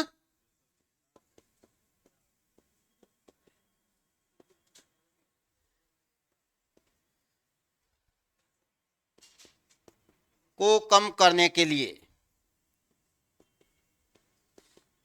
तभी तो कहते हैं ना आदमी हमेशा थकता किसके कारण है, अपने कहते हैं ना कि आदमी दुबला बहुत है, ये रीजन होता है। कभी भी काम से दुबला पतला नहीं होता, कभी भी पढ़ने से दुबला पतला नहीं होता है। अगर उसके अंदर किसी की टेंशन घुस जाती तो फिर वो दुबला पतला हो जाएगा। हाँ, अब यहां पर आ जाओ। अब बात करते हैं यहां पर तनाव की। तो कभी कभार क्वेश्चन यहां पर पूछते हैं इसकी स्थिति कहां पर होती है। तो बताओ तनाव कहां पर होता है, लाइन के अंतिम सिरों पर। स्थिति लिखता जाऊं एक एक करके।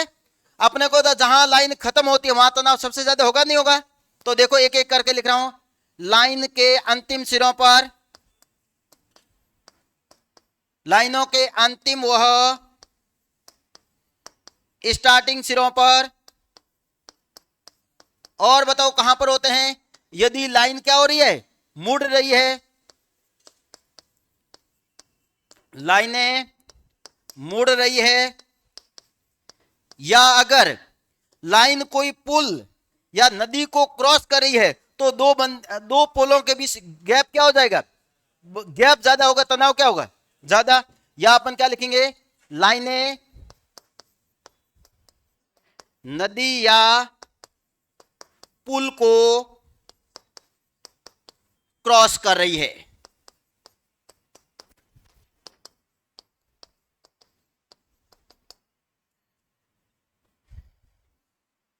अब यहीं पर इसके नीचे एक नोट का पॉइंट लिख देना है, जो अगला इंसुलेटर अपना यहीं का यहीं कंप्लीट हो जाएगा।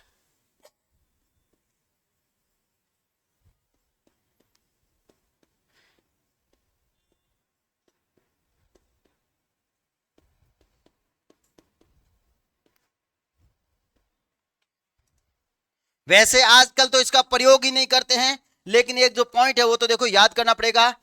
निम्न वोल्टेज होती है, लो वोल्टेज लाइनों में,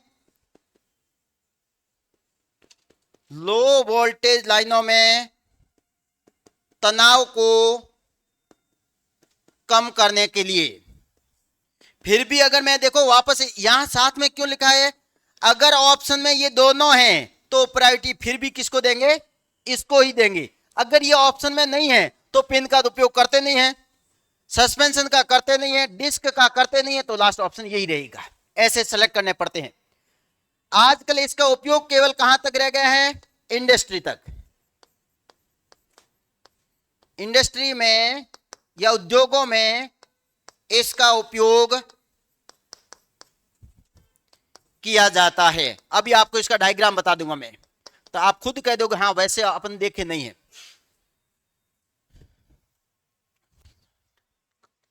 हाँ वेरी गुड, सही बात करें, टी जॉइंट निकालने के लिए। हाँ टी जॉइंट कह दो, जहां मुड़ रही है वहां टी निकलेगा।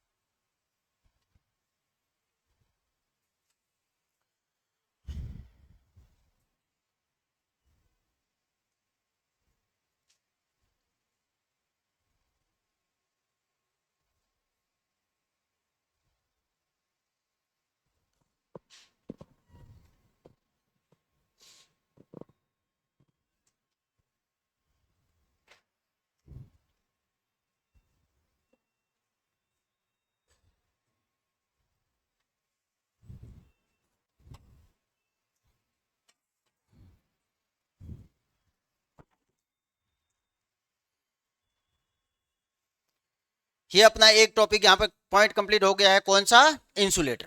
वापस बताऊं या समझ गए, किसके बने होते हैं, लिख दिया सबने, एक बार लिख दो पूरा, फिर मैं वापस रिपीट कर देता हूं जल्दी जल्दी से, सबको लिखने दो, फिर साथ में ही बढ़ते हैं ना। इसकी वोल्टेज रेटिंग होती नहीं, इसकी कोई वोल्टेज, हाँ इसकी इसकी लो वोल्टेज का मतलब 11 केवी से कम। लिखो तो लिख दो, लो वोल्टेज का मतलब अगर कह देना 11 केवी से कम। ये क्वेश्चन क्यों पूछा है, क्योंकि ये हो सकता है आप ऑब्जेक्टिव लगाते हो, ये ऑब्जेक्टिव पूछ रखा है 11 केवी से कम वोल्टेज की लाइनें हैं और उसमें तनाव को कम करना है तो हमेशा इसका प्रयोग करते हैं। तो 11 केवी अपने आप में लो नहीं मानी जाती क्या? क्योंकि वितरण और वितरण का मतलब लो वोल्टेज होता है। ये वोल्टेज लेवल आप कहोगे तो एक क्लास में पूरी की पूरी अलग से लगाऊंगा, ऐसा ही है। कौन कौन से अपने आई रूल है, रूल से क्वेश्चन आते हैं, ठीक है ना, वो क्लास एक अलग से लगा दूंगा मैं आपकी। यहां साथ में लिखाऊंगा तो कोई मतलब नहीं रहेगा, याद भी नहीं रहेंगे आपको। हो गया? अब वापस देखो एक बार, कॉपी अपनी उल्टी करो, मैं बोल रहा हूं आप सुनते रहना। बात करते हैं एक एक करके। सबसे पहले अपन बात करते हैं इंसुलेटर किसके बने होते हैं, तो पोर्सलिन के बने होते हैं। क्या क्या गुण होते हैं, तो इसका पैरावैद्युतांक बहुत अधिक होता है, भंगुरता का गुण नहीं होता है, यांत्रिक रूप से मजबूत होते हैं, और क्या होता है इसका पर्यावरण प्रभावों से मुक्त होता है, प्रतिरोधकता बहुत ज्यादा होती है। लिख दोगे ये? नेक्स्ट बात करते हैं प्रकार, याद रखते रहना। अब एक एक करके बात करते हैं। सबसे पहले अगर कह दे अप टू 33 केवी तक कौन से इंसुलेटर का प्रयोग करते हैं? Very good, pin. याद रह जाएगा, पिन। पिन प्रकार के इंसुलेटर को सामान्यतः किस स्थिति में लगाया जाता है? ऊर्ध्वाधर। ऑप्शन क्या क्या होंगे? ऊर्ध्वाधर, क्षैतिज, ऊर्ध्वाधर तथा क्षैतिज दोनों, या उपरोक्त में से कोई नहीं। याद रह जाएगा। तीसरा पॉइंट, पिन प्रकार के इंसुलेटर में कंडक्टर कहां से गुजरता है? ऊपरी सिरे से। और पिन प्रकार के इंसुलेटर में डिस्कों की संख्या कितनी होती है? 2 से 3। और सबसे इंपॉर्टेंट, प्रत्येक डिस्क का, चाहे कोई भी इंसुलेटर हो, प्रत्येक डिस्क का ऑपरेटिंग वोल्टेज कितना होता है? 11 केवी फेज वोल्टेज। हो गया। दूसरा इंसुलेशन, कौन सा इंसुलेटर? Very good, disc. क्या था कि डिस्क इंसुलेटर का उपयोग अपन पारेषण प्रणाली अर्थात 33 केवी से लेकर 765 केवी अर्थात मैक्सिमम वोल्टेज तक प्रयोग में ले सकते हैं। बस केवल अंतर क्या होगा? डिस्कों की संख्या में। इसे भी हमेशा ऊर्ध्वाधर स्थिति में लगाते हैं और कंडक्टर इसके निचले सिरे से गुजरता है। अब बात करते हैं डिस्कों की संख्या।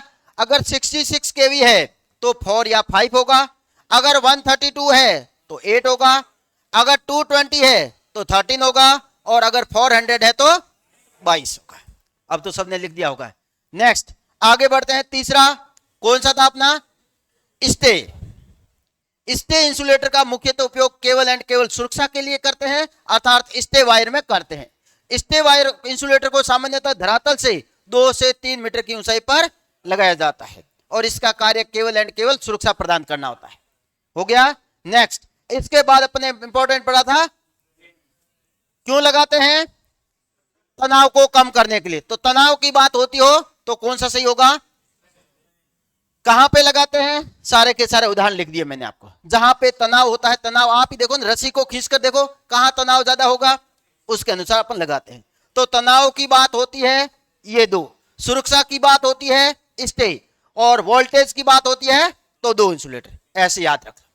आगे बढ़े। नेक्स्ट अब अपन देखते हैं आगे और अपने कौन से भाग है।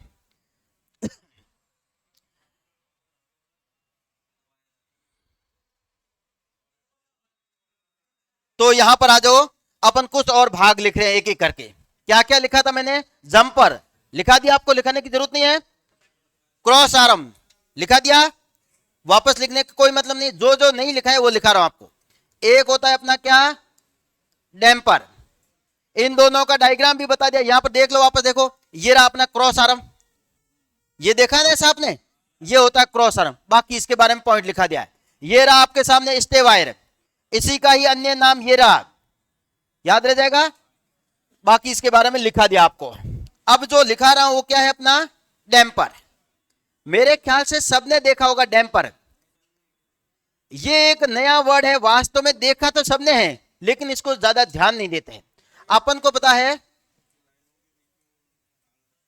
तार नहीं, वो भी कह सकते हैं। जनरली अपन देखो, अपन सिंपली गांव में बात करें तो आपने देखा नहीं, लाइनें अगर ज्यादा झोल खाती तो नीचे पर पत्थर लटका देते हैं, तो वही डैम्पर कहलाते हैं। आजकल हाई वोल्टेज लाइनें होती है तो उसमें तो आपने देखा होगा लगा हुआ था डायरेक्ट, और अपने जो वितरण गांव में कोई इतना ध्यान देता नहीं है, झोल बहुत ज्यादा खाता है तो अपन वहां पर क्या लग देते हैं? कोई भी लकड़ा, कोई भी पत्थर लगा देते हैं, वही अपने आप में क्या होता है? डैम्पर। तो एग्जाम में पूछते हैं डैम्पर का कार्य क्या होता है, तो क्या लिखेंगे? लाइनों में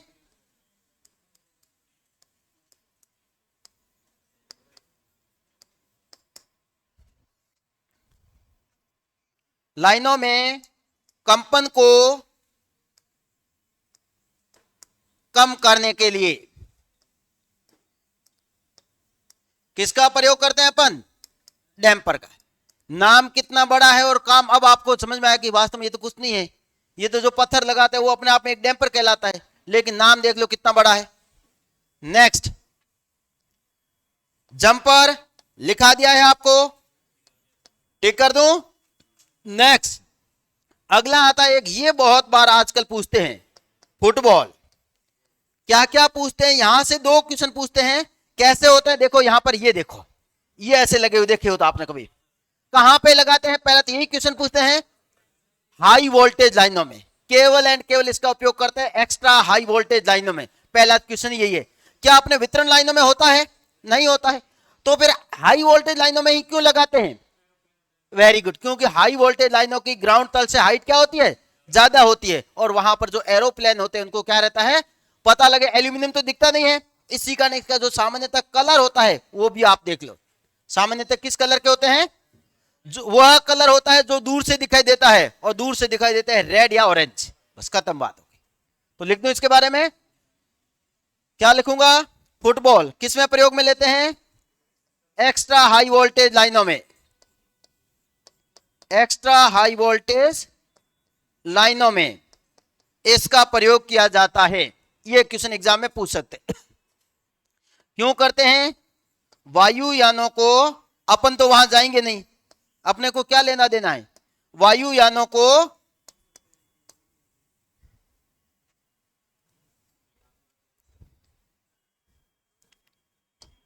इतनी बड़ी तैयारी भी नहीं कर रहे हैं अपन। वायुयानों को ओवरहेड लाइन का, ओवरहेड लाइन का पता लगाने के लिए या पता करने के लिए,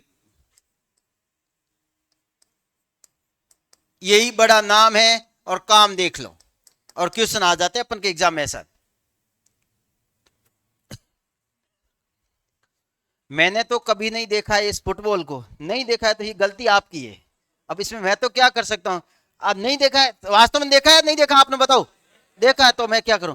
तो देखा नहीं है तो अब ये यहां पे देख लेना। और आज मैंने कहा ना, कहीं पर जाओ ना, हाई वोल्टेज लाइनें, हाई वोल्टेज लाइनों में होगा, वितरण लाइनों में कभी भी इसका प्रयोग नहीं करते। हाई वोल्टेज लाइनों में इस प्रकार के अपन के लगे होते बीच बीच में।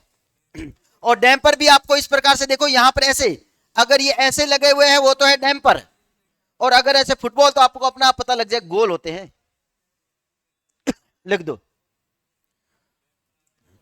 क्रॉस आर्म हो गया, तो ये अपने छोटे वाले भाग सब हो गए। अब नेक्स्ट लिखो पोल। पोल, एक और मैंने नहीं लिखा, गार्डिंग वायर कहां लिखा है? तो बोलो जो लिखा है, जो बोलो आप। देखो या तो मेरे को तो गार्डिंग वायर है। अब देखो इसको याद कैसे करोगे? गार्ड का कार्य क्या होता है? सुरक्षा करना। तो ये भी अपन के सुरक्षा के लिए होता है। अगर लाइनें क्या होती है, रोड को क्रॉस कर रही है, तो इन लाइनों का तो क्या भरोसा, मैंने क्या कहा, टूट भी सकती है। और अपने को पता है रोड पे तो साधन क्या होते हैं? घूमते रहते हैं। अगर लाइन टूटकर रोड पे गिर गई तो वहां से जो यात्री जाएगा वो क्या होगा? ऊपर जाएगा। तो क्या करेंगे सुरक्षा के लिए? यदि लाइन रोड को क्रॉस कर रही है तो दो पोलों के बीच में लाइनों के नीचे जो जाली नुमा पट्टी होती है उसी को क्या कहते हैं अपन? Guarding, guard. तो क्या कहेंगे अपन, क्यों काम में लेते हैं? यदि लाइन रोड को क्रॉस कर रही है, रोड कह दो कुछ भी कह दो सामान्य, यदि लाइन रोड को क्रॉस कर रही है, क्रॉस कर रही है, तो सुरक्षा के लिए लाइनों के नीचे लगाई गई, लाइनों के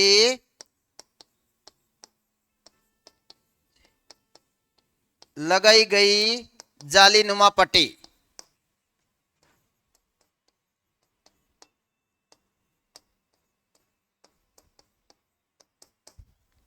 ताकि लाइन टूटकर इसके ऊपर गिरे। गांव में नहीं होता, हाँ गांव में नहीं होता है, गांव में फुटबॉल लो वोल्टेज में होता ही नहीं है, ठीक है ना, हमेशा हाई वोल्टेज में फुटबॉल का प्रयोग करते हैं, सही बात है। कलर कैसा होता है, कलर कैसा होता है फुटबॉल का?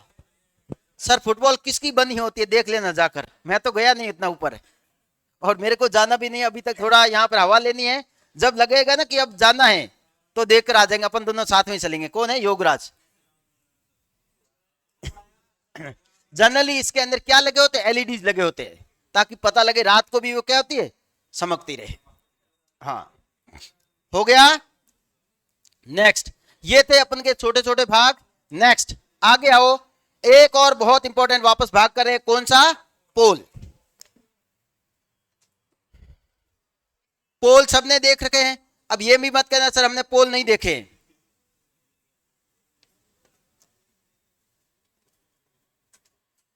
पोल या इन्हीं को अपन कहते हैं खंबे।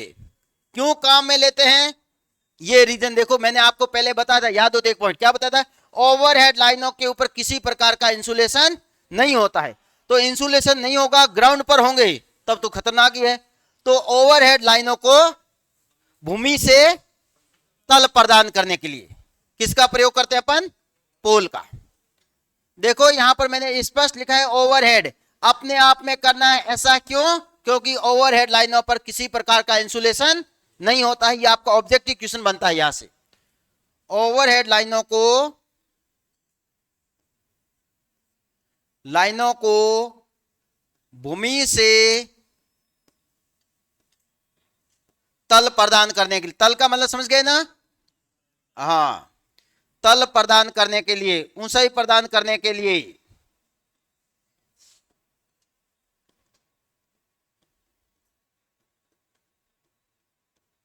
किसका प्रयोग करते हैं अपन? पोल का। अब बात करते हैं पोल कितने प्रकार के होते हैं, पोलों के प्रकार। तो आपने कौन कौन से देखे हैं आज तक?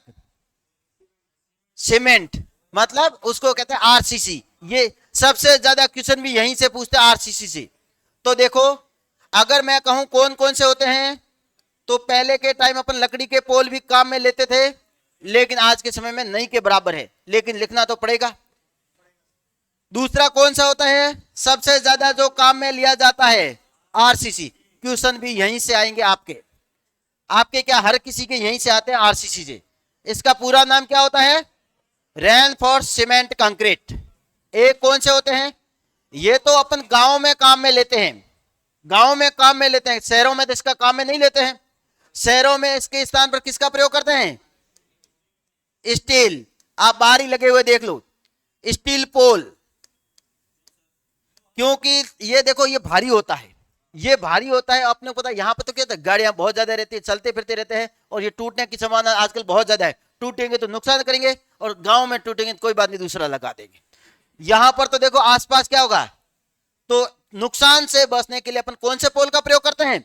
यही इसका सबसे बड़ा रीजन होता है, स्टील पोल। लोहे के पोल का प्रयोग कभी नहीं, लोहा तो फिर यही लगा दो ना, लोहा कौन सा हल्का होता है, तो लोहे का प्रयोग नहीं करते हैं। और लोहे की तो एक और प्रॉब्लम होती है, क्या होती है? जंग की, ठीक है ना।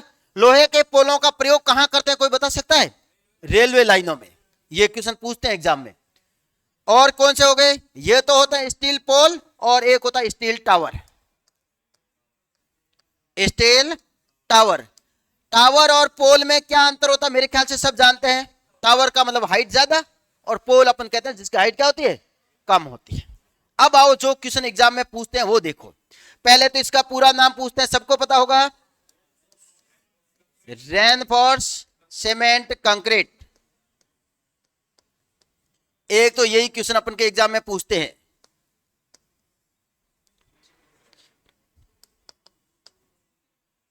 इसके अलावा क्या पूछते हैं? अब यहां पर आ जाओ, ये क्वेश्चन पूछते हैं, बहुत ज्यादा ये क्वेश्चन पूछ रखा है, स्पान।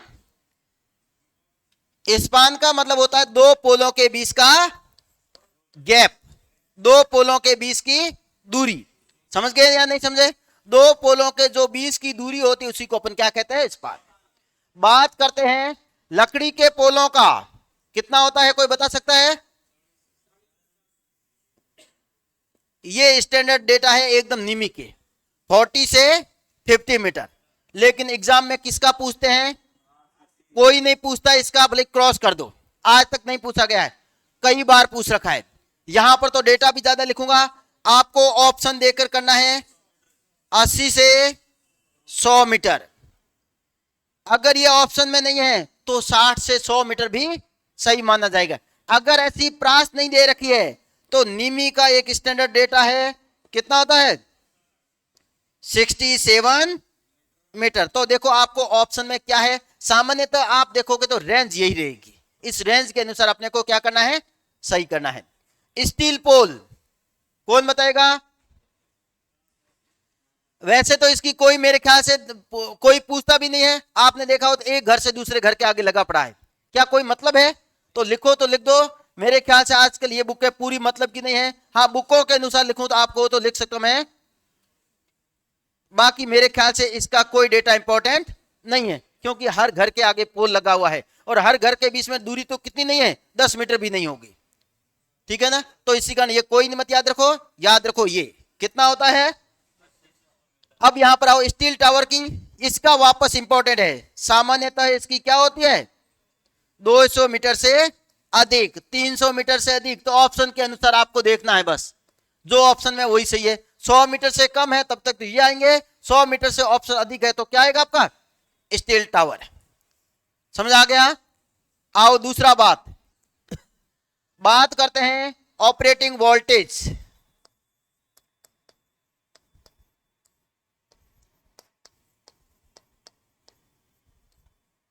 बता सकते हो इसका ऑपरेटिंग वोल्टेज कितना होता है? 11 से 22 केवी तक। अब देखो इसका मैं तो हमेशा लिखता हूं, क्योंकि पहले मैं भी लिखता था अप टू 33 केवी, लेकिन ऑप्शन जब भी मानता है तो 11 केवी ही मानता है, तो फिर क्यों लिखे अपन, वहां पर कंफ्यूज हो गए। इसी का याद क्या रखोगे हमेशा, इसका उपयोग अपन कहां तक करते हैं 11 केवी। और बात भी एकदम सही है, आप सबको पता होगा मेरे ख्याल से 11 केवी तक की लाइनें हैं। अगर ये ऑप्शन में नहीं है, अगर ये लिखा हुआ है तो फिर ये एक ही बात है अप टू 33 केवी। अगर दोनों ऑप्शन में है तो भी अपन इसको प्रायोरिटी देंगे, ये भी बता दूं आपको, क्योंकि ये क्वेश्चन ऐसा भी आ रखा है। मेनली सही तो क्या है 11 केवी, लेकिन अब जैसा एग्जाम में दे रखा है वैसा तो अपने को करना पड़ेगा, इसका कोई मतलब नहीं है, लिखो तो। बात करते हैं स्टील टावर का, तो 33 केवी से लेकर 765 केवी तक। बात करते हैं इसके उपयोग की, बात किसकी करते हैं इसमें, उपयोग की। कहां पर ये उपयोग इसका भी याद रखते हैं, कहां पर उपयोग में लेते हैं इसको, वेरी गुड, सबको याद भी होगा पहाड़ी इलाकों में।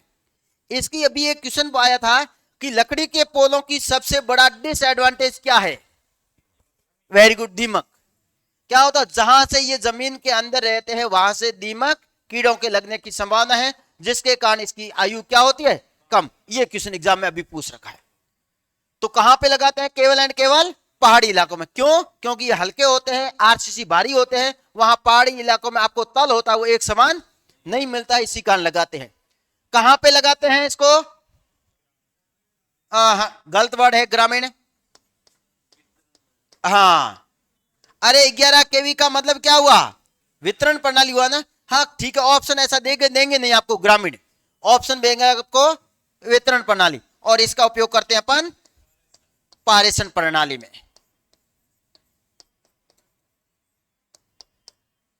नोट कर लो ये।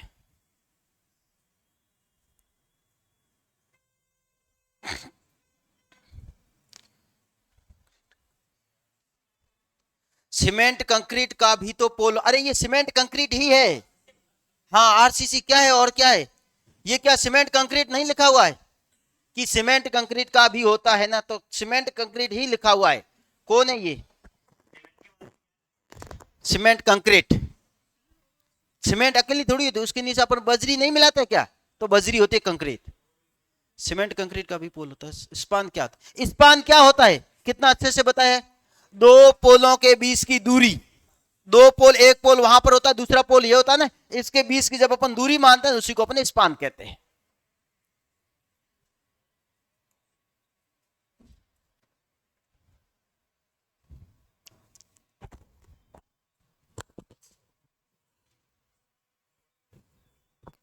हो गया? क्या हुआ? नोट में क्या लिखे? नोट किसने बोला? नहीं तो यहां पर बोला होगा मैंने। कोई बात नहीं, बोला तो हटा दो वापस। हाँ नोट कर लो, ये बोला होगा। अपन कान तो खुला रखते नहीं है। सर रेल लाइनों में पोल भी होता है? रेल लाइनों में पोल नहीं होता क्या? क्या रेल लाइनों में कोई ऊपर से जाती है? रेल लाइन आजकल सारा का सारा विद्युत का हो गया है, देखा होगा तो आपने। वहां पर अपन आरसीसी के पोल कम काम में लेते हैं, क्यों? क्योंकि वहां पर जमीन में क्या पड़ता है? धड़का। और आरसीसी के पोल के टूटने की संभावना ज्यादा रहती है, इसी कारण वहां पर कौन से लोहे के पोलों का प्रयोग करते हैं। सबने देख रखे, ऐसा कौन है जो ट्रेनों में नहीं भटका है? हैं? तो फिर ट्रेनों में सब भटकते हैं। ट्रेनों, लेकिन क्वेश्चन बहुत अच्छे से आता है। ट्रेनें कौन सी मोटर होती है? डीसी की? क्या एक ही होती है? डीसी सबने लगा तो दिया, क्या पोलों से विद्युत आ जाएगी? मेनली विद्युत को लेकर कौन आएगा? वेरी गुड, सबसे मेन भाग ही लास्ट है अपना।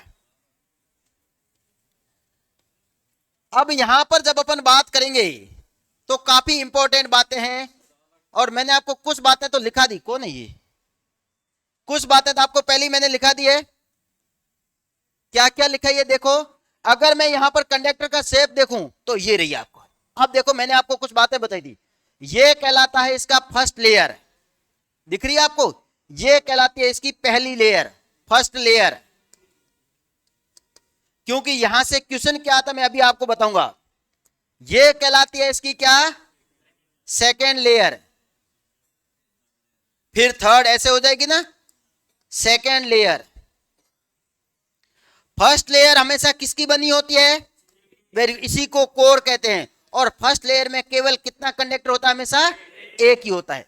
सेकेंड लेयर में कितना होता है? थर्ड में कितना होता है? फोर्थ में कितना होता है? मैं अपना फॉर्मूला बताऊंगा आपको। क्योंकि यहां से फर्स्ट लेयर में हमेशा कौन सा होता है? स्टील होता है, बाकी सब में एल्यूमिनियम होता है।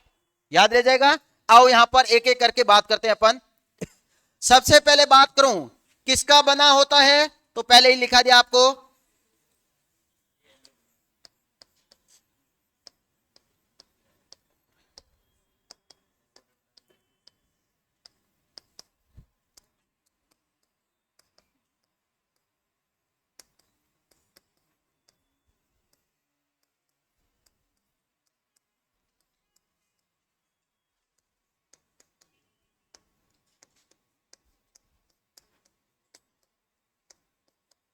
किसका प्रयोग करेंगे अपन?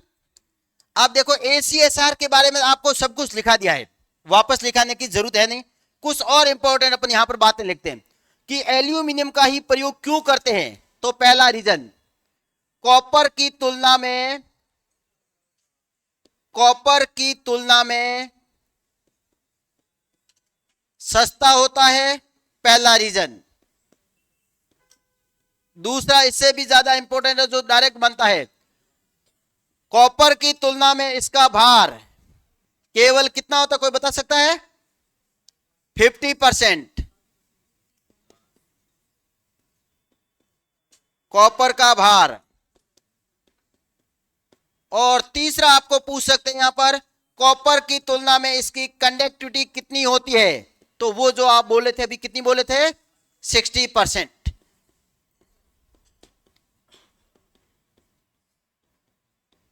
ये इसका थोड़ा डिसएडवांटेज होता है, लेकिन ये दोनों इसके क्या होते हैं? एडवांटेज होते हैं। तो कौन से कंडक्टरों का प्रयोग करते हैं? एल्यूमिनियम। दूसरा, इसमें कुल कंडक्टरों की संख्या कितनी होती है? फॉर्मूला क्या होता है? वो केबल का होता है, याद रखो। क्या होता है? तो देखो, कुल कंडक्टरों की संख्या पूछी है तो 3n² माइनस ऑफ, माइनस होगा यहां पर, और प्लस ऑफ क्या होगा? एक। ये एक तो किसको रिप्रेजेंट करेगा? स्टील को। और ये किसको रिप्रेजेंट करेगा? हमेशा एल्यूमिनियम। यहां पर आपको पूछ ले कुल कंडक्टरों की संख्या पूछे तब तो ये फॉर्मूला होता है, और पूछ ले एल्यूमिनियम के कंडक्टरों की संख्या तो फॉर्मूला क्या होगा? 3n² minus of. अब आप लगाकर देख लो, हर लेयर में आप अपने आप बता दोगे कितने होते हैं। जैसे अपना पिछली बार एक क्वेश्चन पूछा गया था, एल्यूमिनियम कंडक्टर के पहली, दूसरी व तीसरी लेयर में कंडक्टरों की संख्या कितनी होती है? तो आओ एन लिख दो। एन का मतलब क्या है? एक। मतलब क्या है? पहली लेयर। आप ही देखो पहली लेयर में कितने कंडक्टर हैं? एक। देखते हैं एक आ रहा है या नहीं आ रहा है। तो देखो यहां पर फॉर्मूला होता है अपना, फॉर्मूले में वैल्यू रखो जल्दी से। एक रखेंगे अपन तो 3 इंटू 1 का whole square minus 3 into 1 plus of 1। यहां से ये तो ये कट गया तो कितना आया? तो पहली लेयर में कितने कंडक्टर होते हैं? केवल एक। दूसरी लेयर में कितने कंडक्टर होते हैं? तो पहले कुल निकाल रहे हैं अपन। देखो अब यहां पर भी देखना काफी लोग गलती करेंगे। क्या होता है? 3 2 का whole square minus 3 into 2 plus 1। Solve करेंगे तो कितना आएगा? लेकिन इसमें से एक तो अपना कहां पर है? पहली लेयर में। फर्स्ट तो कहां पर है? फर्स्ट में तो एक है, तो सेकंड में कितने रहेंगे अपन? ये गलती मत करना और ये ही ऑप्शन में आपको मिलेगा। आपको पूछे ना फर्स्ट लेयर में कितना? केवल एक। सेकंड में कितना है?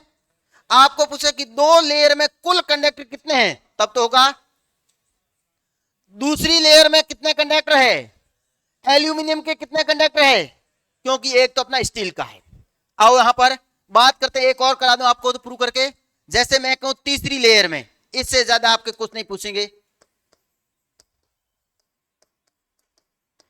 अगर यहां पर बात करें तीसरी लेयर में तो लगाओ यहां पर 3 का whole square minus 3 into 3 plus of 1। कितने आएंगे?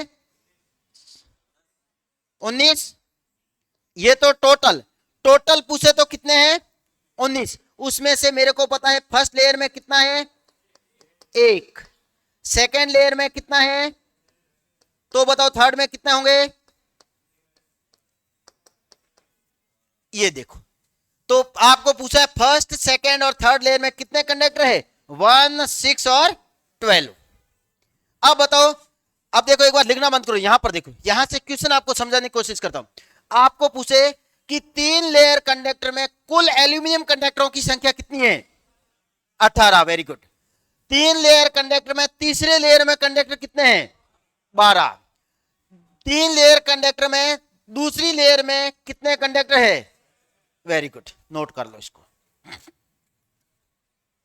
सर पोल की जमीन से ऊंचाई कितनी होती है? पोल की जमीन से ऊंचाई होती नहीं है, जमीन के अंदर होते हैं पोल। तो पूछ तो रहे तारों की ऊंचाई, तो पूछे तो फिर भी तो मैंने ये बोल दिया है, आई रूल में लिखाऊंगा। ये है अपना रूल नंबर 77 78 79 80।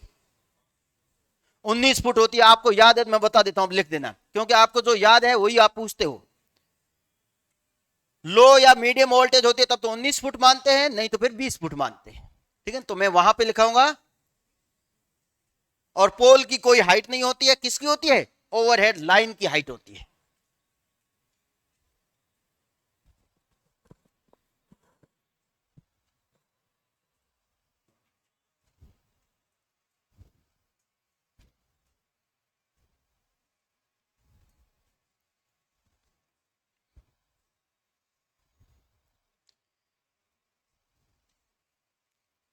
ये समझ में आ गया ना? ये थोड़ा सा एक आपको, ये भी क्या है, फॉर्मूला, फॉर्मूला बहुत बार एग्जाम में, ये भी सही है। या देखो इन दोनों में अगर मैं 3n कॉमन ले लूं तो मेरे पास क्या बनेगा? n-1 plus 1। ये पिछली बार फॉर्मूला पूछा गया था। तो एक ही बात है, कॉमन लेते रहना। बीच में साइन माइनस का होगा, देखो एक्टिव कर लेता हूं आपको, जहां गलती करते हैं वहां पर।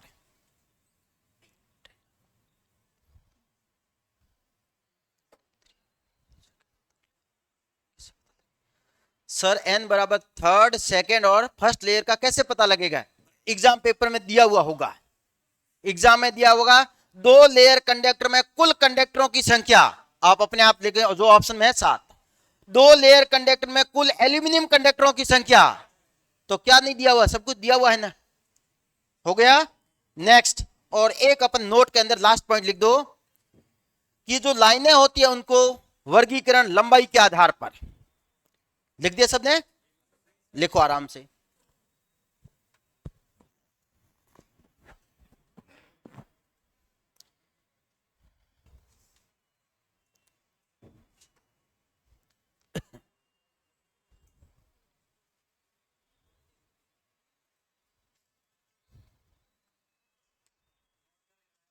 हो गया सबके? अभी लिखा रहा सबको, हो गया? आ जाओ आगे। अब लिखो इसके अंदर एक नोट। नोट में अपन 2 पॉइंट लिखेंगे। एक तो लिखेंगे ओवरहेड लाइन में अवयव,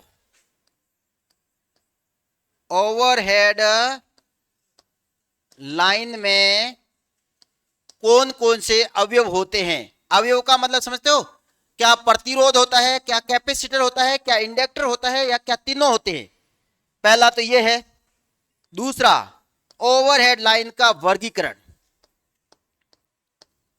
ओवरहेड लाइन का लंबाई के आधार पर वर्गीकरण, ये 2 पॉइंट पूछते हैं।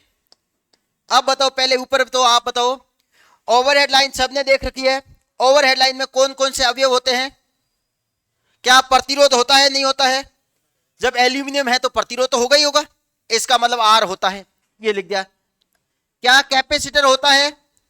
2 लाइनों के बीच में कौन सा कैपेसिटर बनता है?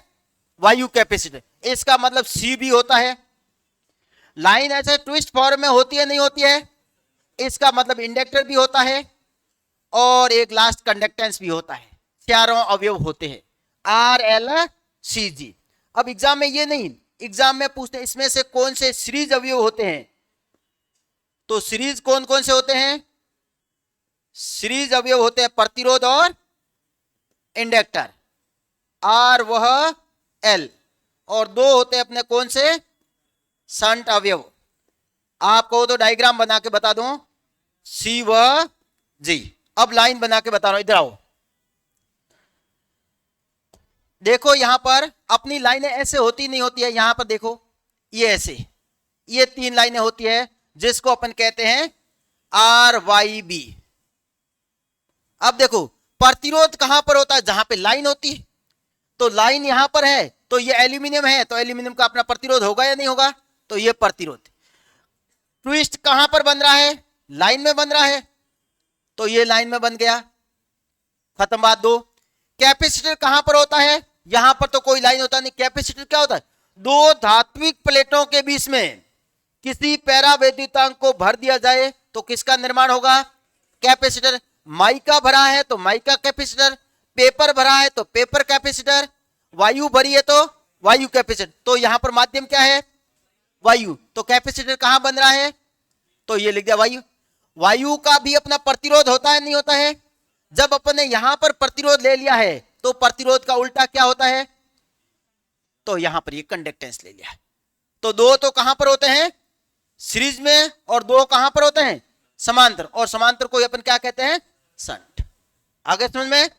नेक्स्ट, अब लास्ट कहते हैं ओवरहेड लाइन का वर्गीकरण लंबाई के आधार पर। यदि लंबाई 80 किलोमीटर से कम है। दूसरा, यदि लंबाई 80 किलोमीटर से अधिक है, ये किलोमीटर है, और वहां पर स्पान किसमें था? मीटर में था। ये गलती मत करके बैठना। 80 किलोमीटर से लेकर 200 किलोमीटर तक है, और यदि लंबाई 200 किलोमीटर से अधिक है तो ये तो होती अपनी लघु लाइनें, ये होती अपनी मीडियम लाइनें, और ये होती अपनी लंबी लाइनें। ये डेटा है जो आपको याद रखने हैं। बाकी यहां पर मैंने आपको कुछ भी याद नहीं कराया अभी तक। अब ये जो फिक्स है तो फिक्स है। अब ग्राउंड में कितनी होती है पोल की डेप्थ? 1/6 होती है। तो वो डेटा बेस्ड है जो तो आपको याद करने पड़ेंगे। सर सबसे ज्यादा विद्युत किससे बनती है? कौन है? कमलेश। सबसे ज्यादा कोयले से, लगभग 60%। बोल दिया है मैंने ये पॉइंट कभी से, अगर ध्यान रखा है तो। सबसे ज्यादा विद्युत किससे बनती है? कोयले से। कितने परसेंट? भारत में कुल उत्पादन का लगभग 60% कोयले से बनती है।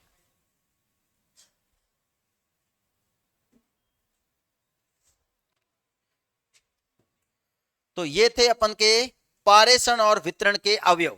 कौन कौन से थे? याद हो गए यहां के यहां? कल अपन पढ़ेंगे जब अपन पारेषण और वितरण करते हैं तो उसमें कौन कौन से दोष होते हैं। क्या यह होती है, मतलब जो कम दूरी की लाइनें होती है ना उसे अपन शॉर्ट लाइन कहते हैं, और उसकी लंबाई होती है 80 किलोमीटर। मतलब दो सब स्टेशनों के बीच की जो दूरी होती है ना वो 80 किलोमीटर होती है, समझे। जैसे अपन कहें ना गांव में होती है, नहीं देखी आपने, वहां पर अपन लगातार लाइनें होती है, देखिए आपने, एक लाइन स्टार्ट होकर दूसरी लाइन कहां तक जा रही उसकी कुल लंबाई वो कहलाती है अपनी।